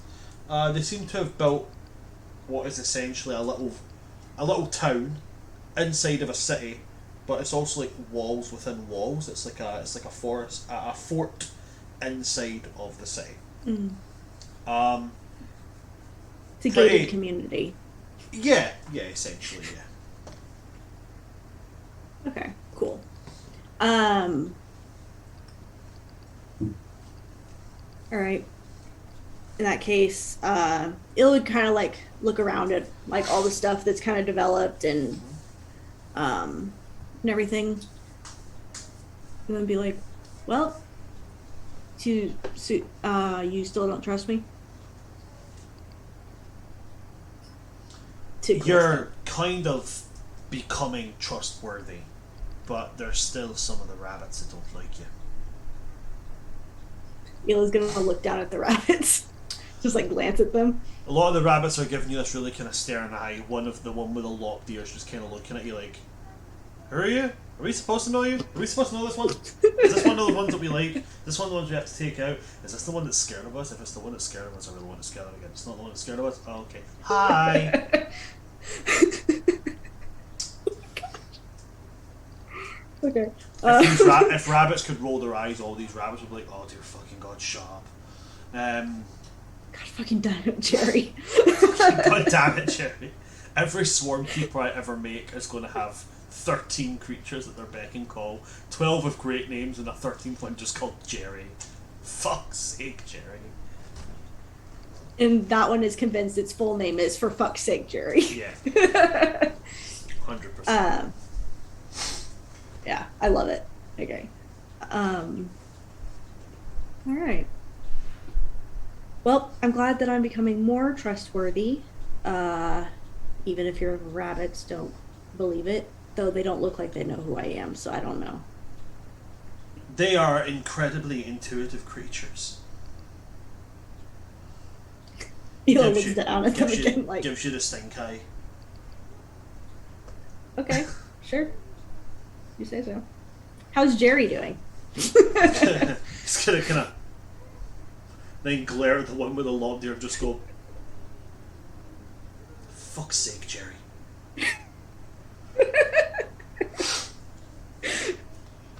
Before he's then going to turn away in a huff and stamp away with the rabbits following him.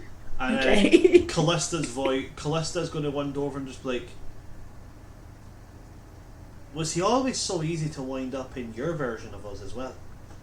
Yeah. Okay. It's so easy.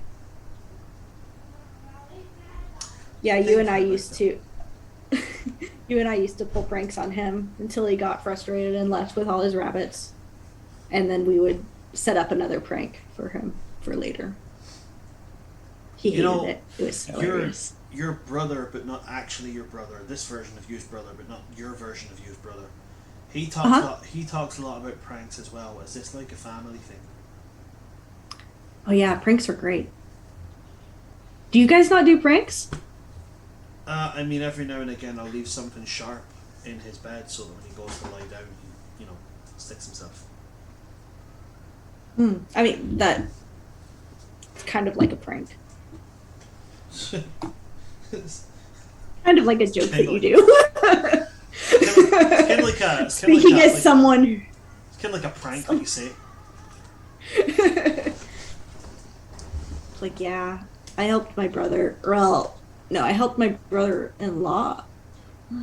The king? I don't know. He's the purple guy. Oh, the one with the weird arm. Yeah. Yeah, I helped him play a prank on my brother right. and his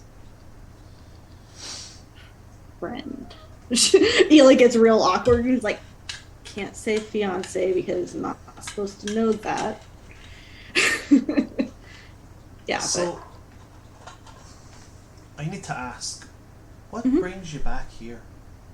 I mean, we don't recognize you, and we're friends now, and that's all well and good, and that's great. But does it not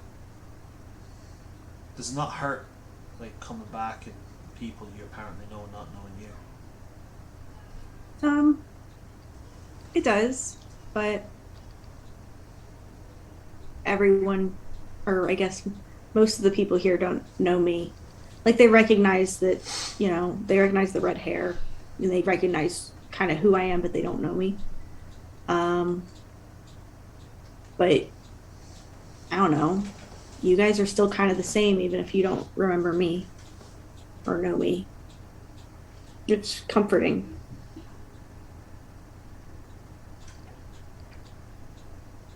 You're all right, so you are. You're all Thanks. right. Is there anything that you're needing from here, by the way? Like,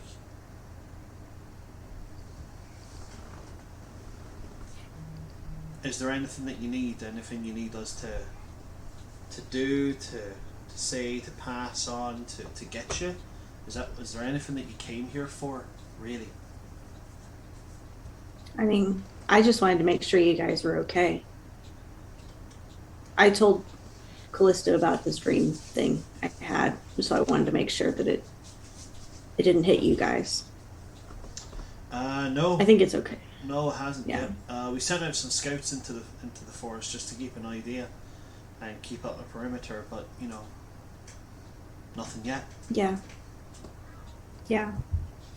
I think it's probably going to be safe for at least a little while. We took care of it. So. Well, I'm glad to hear that. Yeah. I am. Okay. Oh, sorry. Go ahead. I have to. I have to go and prepare. Like, you know, things for the scouts that are going out after these ones return. Okay. The next time you come back to Elvina, don't go away so soon. All right. Stay for a while. Okay.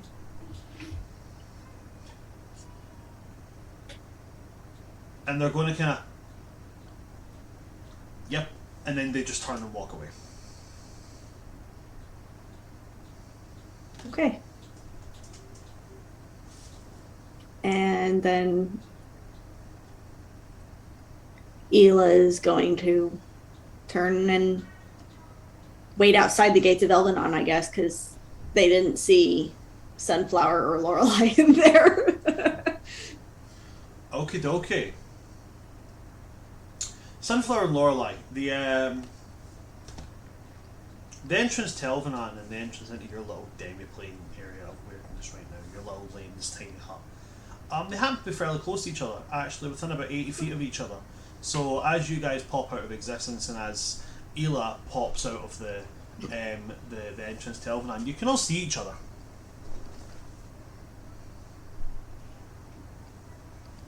Hi. What's the next step for the party? Anything in particular the party wants to do? I did want to go into Elvenon real quick to see if I could have that vision again, but more intentionally. Yeah, you certainly can. Yeah. So she'll make her way over. She'll be like, "Can I just go in, just go in." Are you talking to the guards? I think. I'm just talking to anyone at this point. Just like, can I just go? The guards will kind of like give you like kind of like once over and then be like, yeah, on you go. Seem Sure. harmless enough. Yeah. So she'll go and she'll be like, I just want to try something. If you guys want to come too, I mean, you can. Sure. It's not like, yeah. You come, Lorelei. You should check it out. It's very. Okay. And then Lorelei would hold up their wrist that's like still attached to your vine. Like, That's right. I still kinda have have you on to. a leash. Oh gosh! Oh. And she's gonna be like, "Oh, I should have asked permission about this. I'm so sorry. It's just you're small and you're new, and I didn't want you to get lost. And then I got worried, and I made a decision. And Oh, I mean, it's fine. It's really pretty and it doesn't hurt, so it's okay. okay, but then she's gonna be like, just because they're smaller than me does not mean they're not adults. And she's just gonna be like, I trust you. And she's just gonna take the rest of the vine, just kind of like wrap it around your wrist like a bracelet. Aw. Aww. Cool. She's gonna be like, great. And then she's gonna go into Elvenon. Okay, you step into Elvenon. Okay. Are you barefoot? She's gonna wait till she's in there, and then she's going to, I'm guessing she has, like, some cloth or something, and she's gonna kind of, like, set it to the side so she has somewhere to, like, kind of step onto. Huh? So she's just kind of, like, setting this up, and then she's going to yeah, and she's gonna be like, if I fall down, maybe try and keep me, like, hands, like, maybe just try and keep me up. I don't think, but I don't know. So I'm just gonna do it. And she's gonna, toe off her shoes, and she's going to, this time, since she's not, like, unaware, she kind of knows what's going to happen. She's gonna try and, like, center herself and allow it to happen and try and pay as much attention as possible. Okay. So as you remove your footwear and your bare feet touch this earth,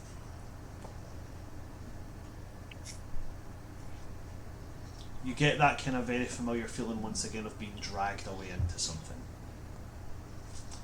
And as you're dragged back into it, your mind is going to wander a little bit. Your mind will wander and see a number of things that don't really make much sense. What looks to be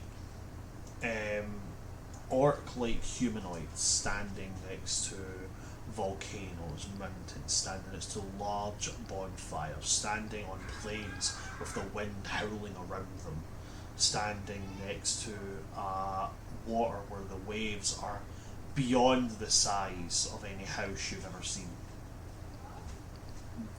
And all of them do it with such ease. There is no panic, there is no sense of destruction of calm. It again tells you the same message that it did before about Great Mother Sea and Great Father Sky. About finding them, finding the points where they meet, and the truth being hidden there. But then as you step into it, you are going to gain something else from this.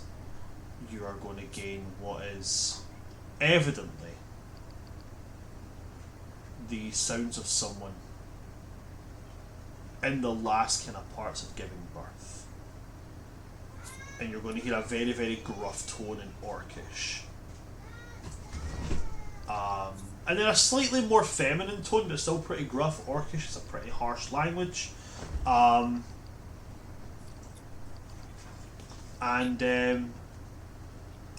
You know, you see these two large, kind of like brown-skinned, orcs. When I say brown-skinned, the kind of color I'm looking at is like, you know, like caramel toned. It's probably the best way I can describe it. I kind of like salted caramel, dark. With like I'd say like a slight copperish tone to it. What's the word? Russet, I believe is the colour of it. Very much like for those of you at home who are familiar with World of Warcraft, the orcs from there, kind of like chestnut. That's the colour of it. That kind of deep brown, but with a little bit of red hinted to it, like a chestnut coloured skin. And like long braided thick hair, real thick hair, like this much hair here, this thickness of this part here, if I can show that, that's like the size, that's like the thickness of one of their braids. Like real thick, voluminous hair. And you then hear the sound of like a young child crying, like obviously that baby being brought into the world, and this large orc male is just going to, you know, kind of hunch over and then lift this up, and they're looking at, very strangely, a green-skinned orc, and as this little green-skinned orc starts to cry, flowers start to pop up around the house, and they're just going to turn, and in their orcish tongue that you recognise,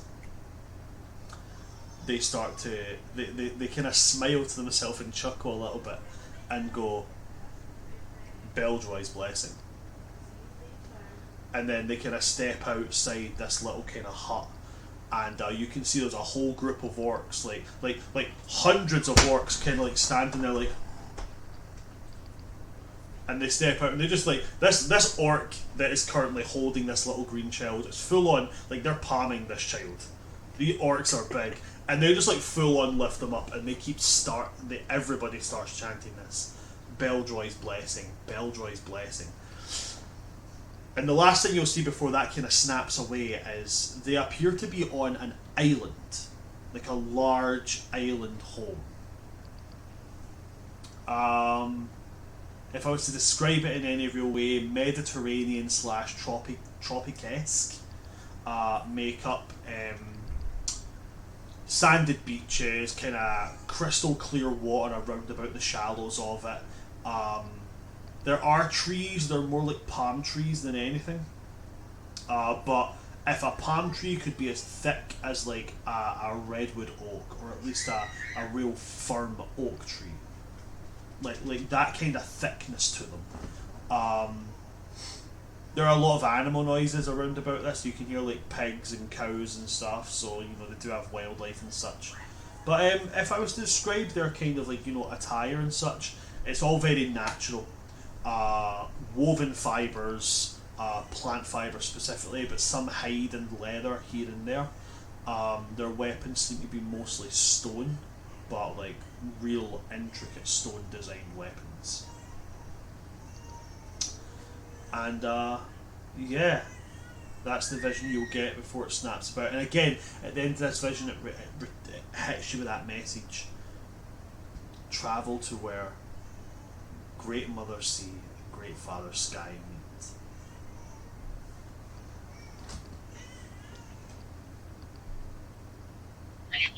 As she comes back into herself, she probably looks a little dazed, and she's gonna be like staring straight ahead, but she's gonna go paper, pen,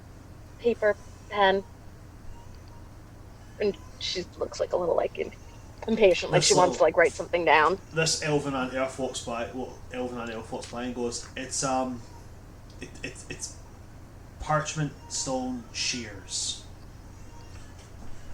And then just Parchment boulder shears.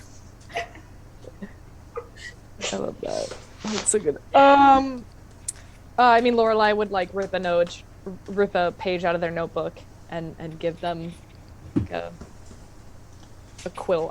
Pen, whatever. Okay, we're good. What they got? Look what they trash picked Oh my god. from McDonald's. Sorry about that, guys. Boys. Signal's a little Okay, weird. so you have been given parchment and stuff to write with.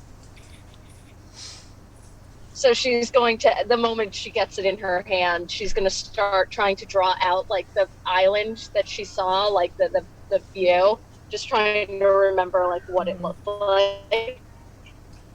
Okay. Okay. In So she's that just case, what to drawing do is as roll much me, of it as she can. In that case, what to do is roll me a performance check. Yeah, I have that. Give me 1 sec. Gotta use my phone app. Performance. That's a +8. So let's see here. That was a nat 20. So that's a 28. Nice. Thank you, Okay. D&D Beyond.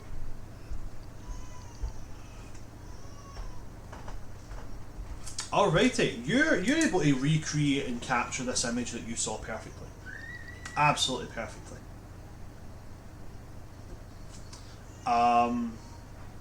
While you're doing that, Lorelai, this place looks very, very similar to the rest of the Vardenheart, but the wood here appears denser.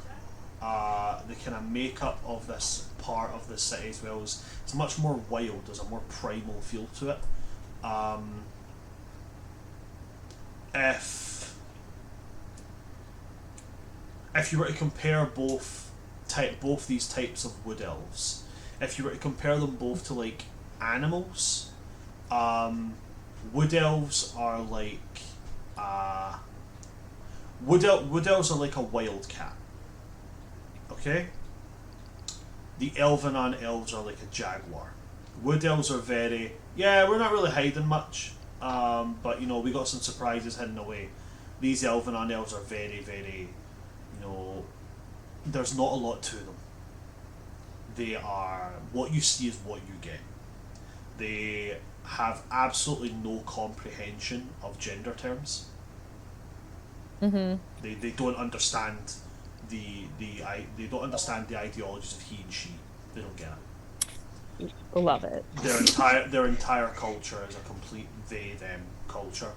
Like I said, the kind of around here it's less trees and more like thickets, natural growth. There's none of this like, you know, oh, we sing trees into forming walls for us. No, they have like bramble thickets and stuff that form this large barrier around where they live. A lot more, a lot of a more primal and wild feel to this place than the other two. Than the other two forest homes that you visited. Quite small as well. It's more like a town than it is a full-blown city. And all the elves here seem to have some form of facial tattoos that are made up of thin, interconnecting lines. Which is the same tattoos that Ela has. Yeah.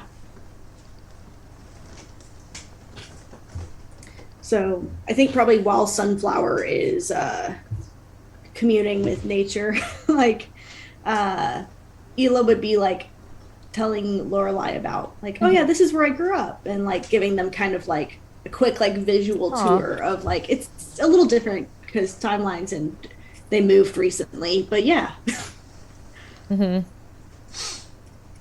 Lorelai is just kind of like listening and just like looking around, and it's just like, there's so many cool places out there. Why have I never been anywhere before?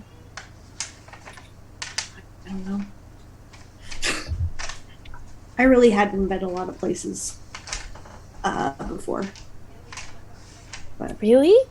But you know like so many more things than me.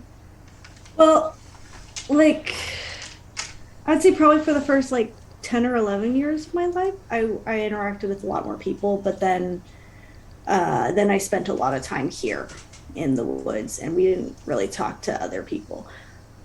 I talked to one of my ancestors a lot. He taught me how to use a sword, but that's anyway. He was dead. As soon as you say that, Lorelai is just gonna go, that's so cool. Yeah, right? He's the one that gave me this sword, and I just pull out and burn blade. Wow. Man, I mean, like, I don't really, well, dead people are not, like, super talkative unless I, like, do my spell that makes them talk. But I only do that when I need to, because I don't want to bother them. Man. All of my relatives won't leave me alone. I mean, that's not necessarily like a bad thing, unless they're like the bad relatives. Oh, maybe not. Unfortunately, my bad relatives are still alive. It's the good ones that died. What were you gonna say, Bram? Yeah. Speaking of your relatives not giving you a moment's peace, okay. Everybody's going to get ascending, coming from Eonar. It's going to say, yeah, okay, so something's went down, and we're going to need y'all to, you know, get your arses in gear and move up to the palace. We have to discuss some stuff. Also, if this is the correct Lorelai, hi. If this is the incorrect Lorelai, ignore what you heard. You cannot prove it was me. In fact, I challenge you to prove it was me that contacted you. This is a top secret mission. Yeah. I think that was more than 25 words. Who?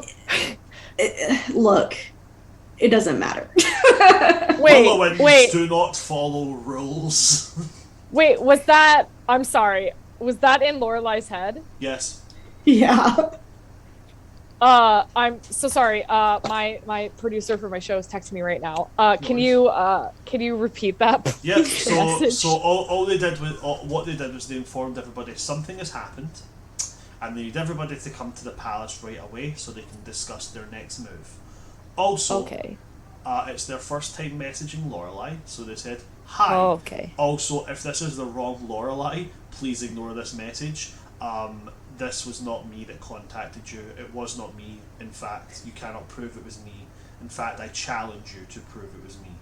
Also, this is a top secret mission. Do not say anything.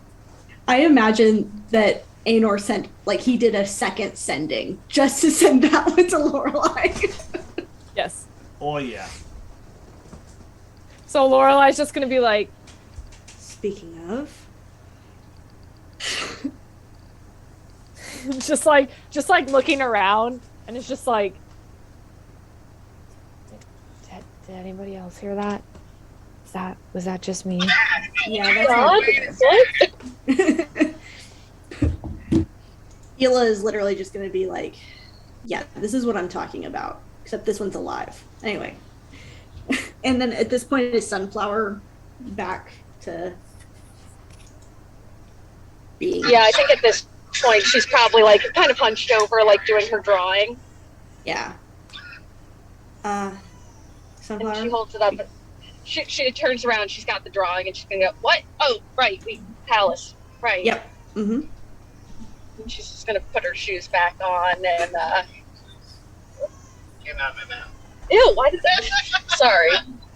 Not to you guys. That was to Mark. Something came out of his mouth. And she'll be like, yeah, and put her shoes back on, and she's just kind of looking at her drawing, and she's gonna turn it to the others and go, I think this is where I need to go. Such a good drawing. I don't know where that is, but it's beautiful. It's the most beautiful drawing. With your nat 20 drawing skills. Oh yeah. If I had to like number to that drawing, it'd definitely be above a 20. Yeah, if I had to put a number from 1 to 20, it would be at least a 20.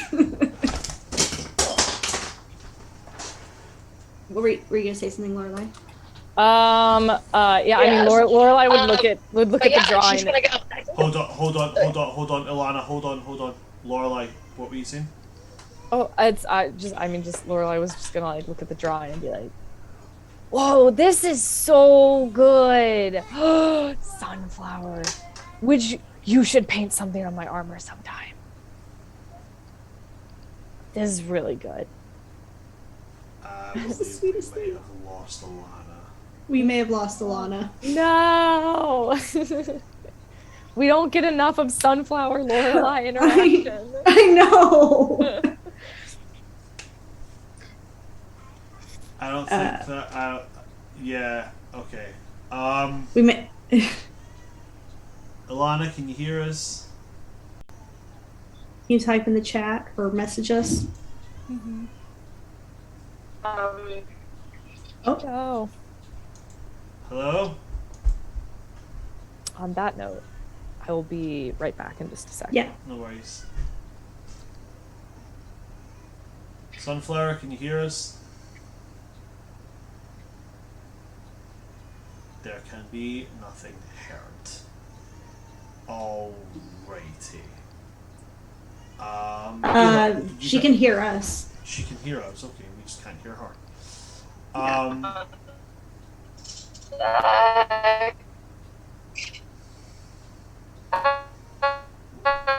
No, major robot. Do you want to just do chat and I can just read out whatever you say? I don't know what you're saying. what? See where we are. Yeah. You'll get some shortly. Okay, we can kind of hear you, Alana, but there's quite a bit of... Hello, we can kind of hear you, there's a bit of static.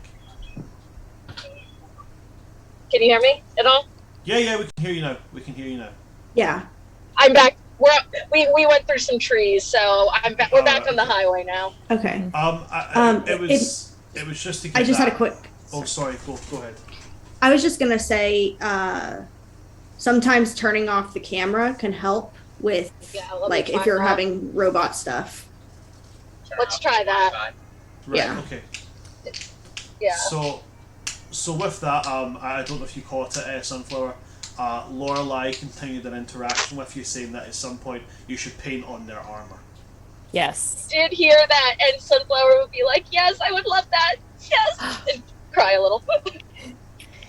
Her drawing is really, really good. Thank you. What is it of? And she's gonna go, I think that there's a tribe of orcs.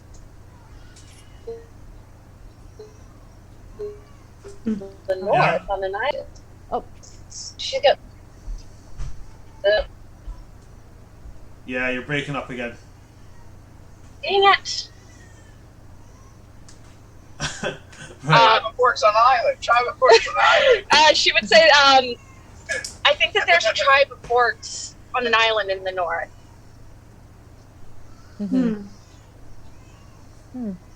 She goes, I think that's where I'm supposed to go. Okay. We're gonna have to tell Luna about that.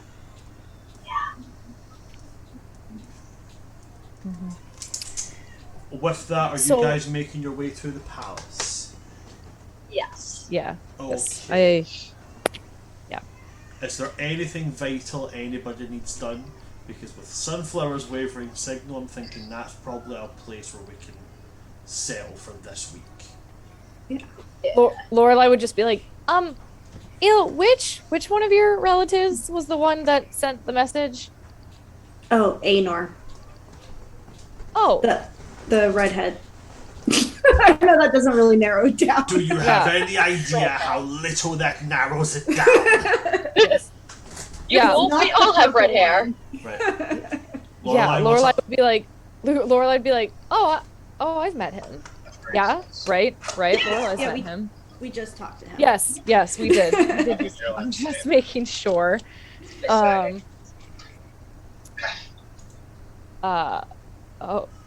Is like, yeah, like he's fine, right? He's not like bad. No, he's not bad. I mean, yes, he is a living relative, and so you would think like, oh, that means that it's bad because I just made a joke about all my living relatives are bad. That's in my timeline. He's dead in my timeline. So Lorelai's gonna be like,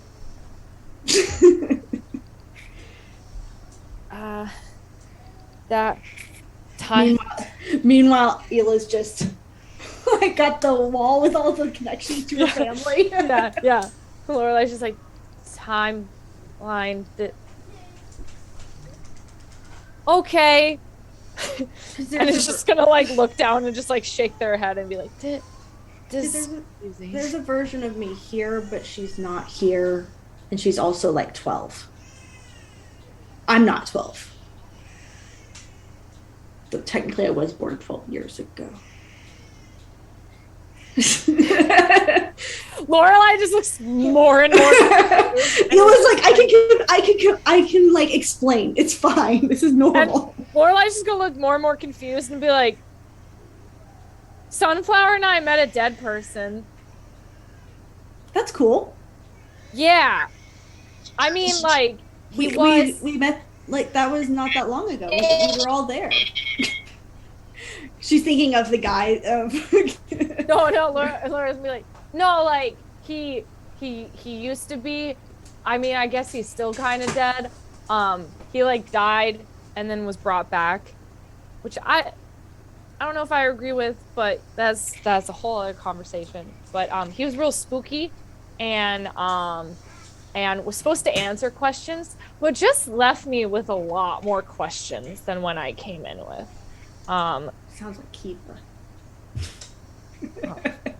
So, but he was nice. I gave him a painting. Oh, that's nice. Yeah. I mean, you know.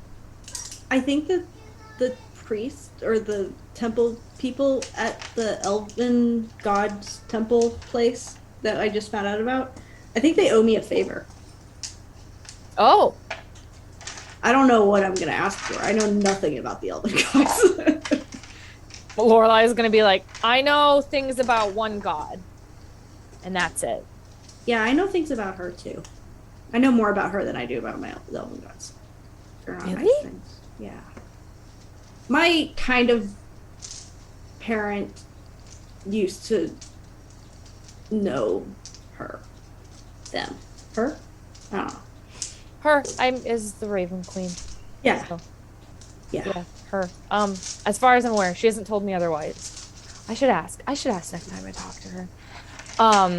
So far, it's just like, I met the Elven Gods. What? Oh yeah, I met a couple, but I don't know. Lorelai's gonna look between the two of you and be like, who are you people? You've met gods? You have to kill gods now? You were dead, and now you're not you're from another timeline, but there's one of you here that's like 12, and you have a brother that is dead, but isn't dead? This, I don't understand. Is Things this used to be much less complicated in our group, I think. is this God, I really haven't talked to a lot of people. Is this real normal? life? I mean, it's been normal from my experience, yes. I mean, I don't really have a good gauge on what normal is because, and they'll just gesture to like all of them. Be like, Yeah. Normal think is I'm subjective. normal, so. The term that I think most people prefer to use is typical versus non-typical or atypical. Is this typical or is this not the other one? It's about typical for us. I think it's typical. But we're maybe the wrong people to ask. Somewhere in the spirit world, Ilaran and Eonar from Ela's world are just like, typical for a Willowwind, it's fucking Tuesday. Can it be canon that Ela heard that? Yeah, cool, go for it. Yes. So Ela just starts bursting out laughing with no explanation. Lorelai would just like shrug their shoulders and be like, okay. Like, sorry, my dad and my brother told me this for the funny joke. Anyway. They're in the trees. It's fine. Lorelai is just gonna be like, I kind of just accepted the fact that I'm never gonna know what's going on, and that's okay. And then we'll just like pull out Dolores and be like, do you know what's going on? Me neither. This is a lot. This is weird. This is not. Apparently, it's typical. I don't know. I have a question for you. I know we have to wrap up, Brett, and I'm sorry we're just going into chaos mode now. Don't worry. I have a question for you, Lorelai. Like, you know how you can talk with dead people? Like, we talked to Kuruk and everything. Yes. Have you ever tried, like, using that spell on Dolores? Lorelai's gonna like Lorelai's like gonna be like, why did I never think about that? No, wait. And then would like think for a second, and this is me checking my spell really quick. See, like, what are the parameters? Yeah, it may not work anymore. It's just, this is Ela's thinking of like, you can talk to dead people. Can't you talk to yourself? And then Lorelai would think and be like, I mean, it just has to have a mouth and not be undead. And Dolores, you have a mouth, right? And it's like, nod Yes, Dolores' head. Yeah, because it's a skull. And just be like, and just look at Ela and be like, Ela, you're a genius. This is what I'm saying. No one believes me. Oh my goodness, Dolores. I mean, like, Dolores and I have like great conversations. This changes everything. All the spell slots are just gonna go towards Dolores from now on. I mean, like, Bran, I know you want to wrap up, so I won't do it right now. If you want to do it right now, go for it, but I will say right now, this will be completely by the seat of my pants. Yes! Yes, let's do it. and then Lorelai's gonna be like, I know we're supposed to go to the palace. Like, should we try it? Yes, 100% yes. Sunflower just nods her head vigorously. Lorelai, this is incredible. I did not think about this. This is so good. This is Ela's brand of chaos. Lorelai's gonna set Dolores on the ground and like start setting up their little like circle and like incense and like prayer book and like take off their, or like, no, they're gonna keep their emblem on, but kind of do their little setup and just be like, okay, I really hope we're still friends after this, Dolores. And I would like to cast Speak with Dead on Dolores, and it's my last 3rd level spell slot. We don't have to go anywhere quickly. So I need to ask this quickly. Yes. Where did you get the skull? Lorelai found it in a graveyard that's near their temple, and was never able to like find a grave to return it to. Just kind of like found the skull by itself in this graveyard. Awesome. Awesome. This is so good. You adopted a skull. Right. Okay. So I've just The got a skull D. adopted them. I've just got a D6 list of general archetypes that are going to be fit from this. So this could be anything from a commoner, a warrior, a poet, a spellcaster, a priest, a god. And I've got the list written here, and I will show the list if you want, so you know the order. 1's a commoner, 2's a warrior, 3's a poet, 4's a spellcaster, 5 is a priest, and 6 is a god. I'm going to roll it in here. Okay, it's not a god, it's a 3. Okay. Alright. Damn it. That would have been great, though.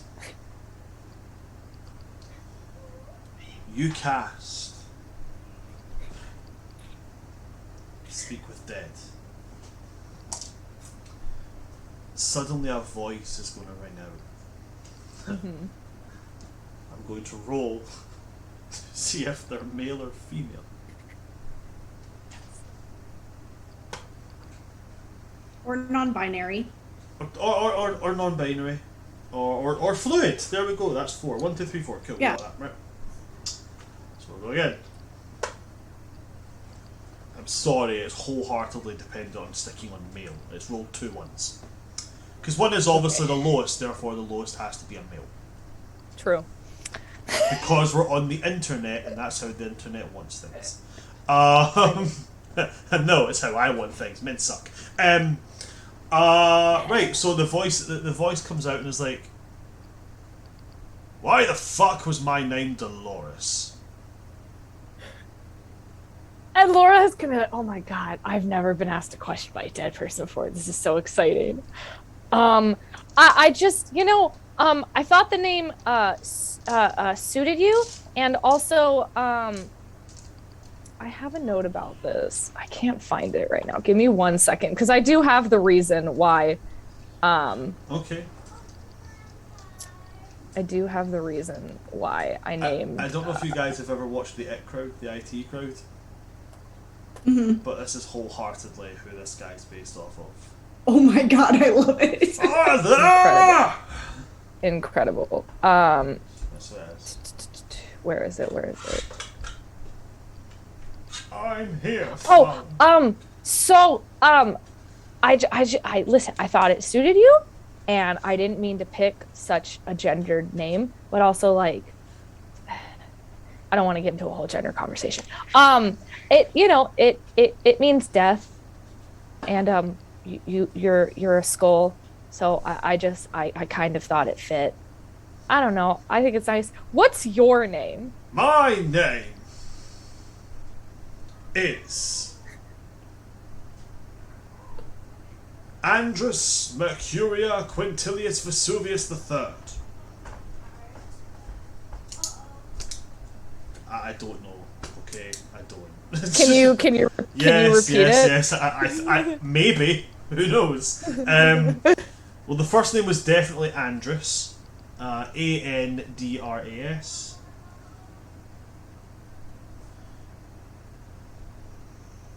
And it was Mercurial. Quintilius. I'm pretty sure I said Vesuvius. Yes. Like the volcano, yes. Yeah. The third. This is the best day of my entire life.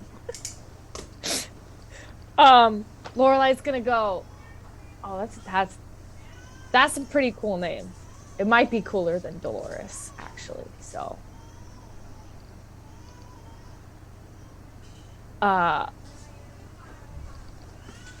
That was one question. I have 4 more. That is true. Well, Lorelai is gonna go. Oh, how did you die? I was brutally murdered.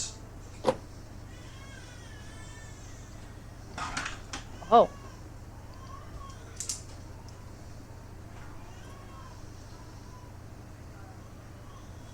How exactly?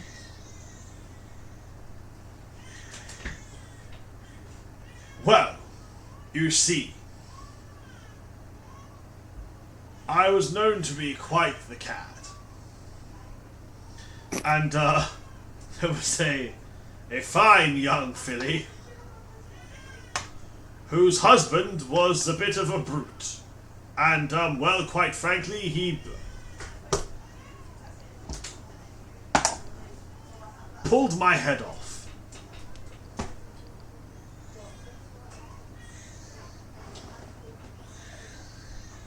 Oh, that doesn't sound fun. That doesn't sound fun. It was not.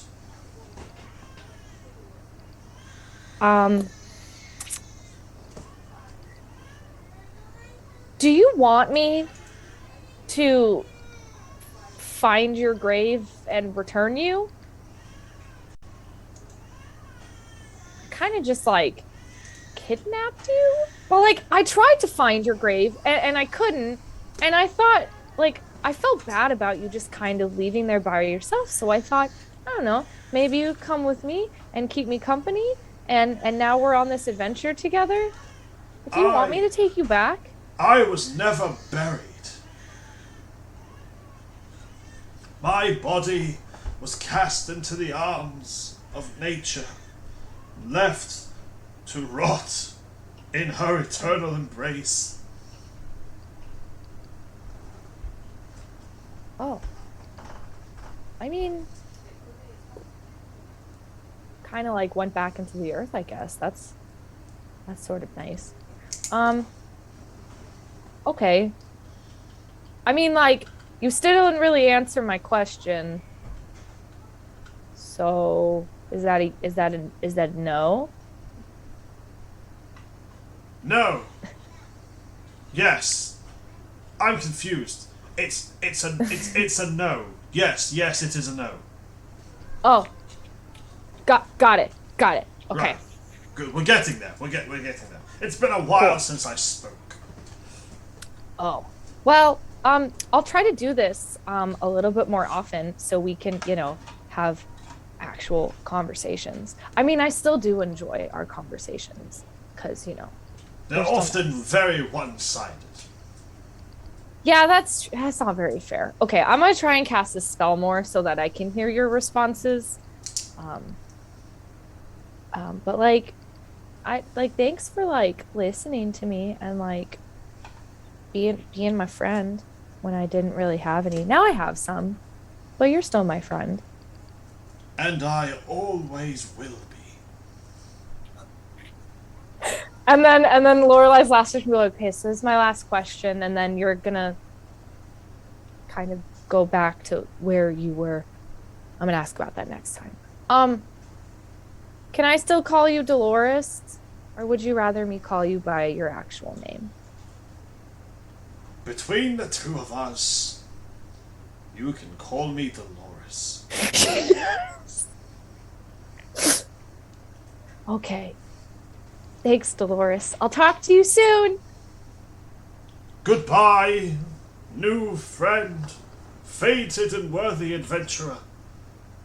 To follow you on your adventures will be the greatest of all. And Lorelai's just gonna look at Elon Sunflower and be like, that was the best thing ever. And I have to admit, it did go a lot better than I thought. And that is where we're going to end it for today's session, guys. Thanks very much for joining us today. We're ending with a little bit of a shorter session, but do come and join us next week. Our usual time, it's going to be 6 p.m. CST. 6 p.m. my time. 12 p.m. CST. I do this every week. 12 p.m. CST next Saturday, where we will be in full cosplay for our session there. Please come and see it, guys. It's going to be really fun. I don't know what I'm going to do, but I'll do something for it. Guy dressed as Dolores. You're gonna be. Hold on. Just do skull paint on your face. Dolores. Oh my god! Yes, there we go. Dolores, how's it go? So where were we there? You can be the librarian. Yeah, that was it. Be the we are going to be we're going to be in full cosplay for next session. So please do come along and see it. Mind. So yeah, do come and see us. Is it 12 p.m. CST? 12 p.m. CST, not 6 p.m. CST. 12 p.m. CST, 6 p.m. GMT. So do come and see that. It's going to be a whole load of fun. Yeah, they get it. If you like what you've seen here today, folks, please do consider going and checking out all of our other social medias, as well as checking out my Start Playing page, where if you would really like to, you can hire me as a DM if you liked what you've seen today. As far as I'm aware, I'm pretty decent. People seem to like what I do. I'm pretty cheap as well. So you can go and check that out and see if that's something you would like to do. I'm going to pass this on over now to my players. Ellie, is there anything that you would like to plug in here at all? Yes, I have a Twitch, and it's just twitch.tv/Ellie the Small, and that's small with an O and one L. And leave Dolores alone. Yeah, and I play a bunch of different games on there. Right now, I haven't been playing as much because I'm at the end of my semester for school. But I play games like Raft, Sea of Thieves. I just recently played Fortnite for the first time, and I loved it, so I'm probably going to play that on the stream at some point. And then lots of romance sims, because I think they're fun. So, that's Ellie the Small. Ellie Small on Twitch. Do go and check it out, on Twitch. For all of them romance sims. What about yourself, Morgan? Anything that you would like to plug at all? Sure. You can follow me on TikTok, Twitter, and Instagram at Attack on Morgan. It's all the same ones. It's a great time. I'm a bit more active on Twitter and TikTok compared to Instagram. But yeah, it's a fun time.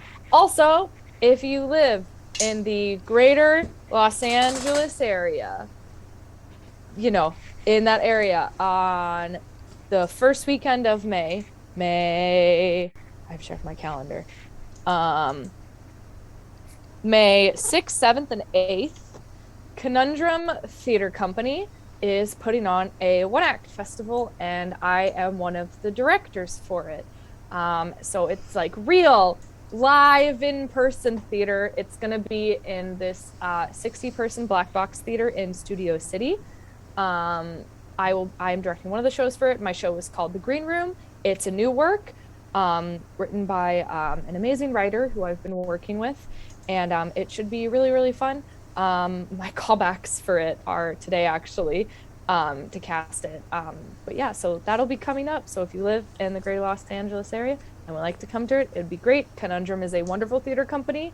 It is geared towards artists with day jobs, and also they really strive on affordable and accessible theater for all.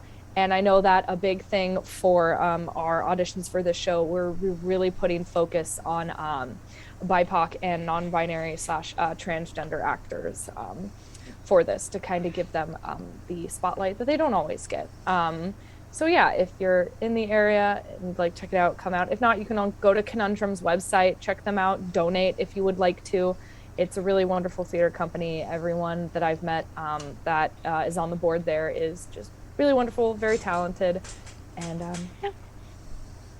Fantastic, guys. Do go and check them out, Conundrum Theatre Company, and donate if you can towards a great company that is doing everything in a world that is struggling to be inclusive. They're doing everything they can to be inclusive, so do go and check that out, guys. And last but not least, Ilana, are you able to convey any plugins or...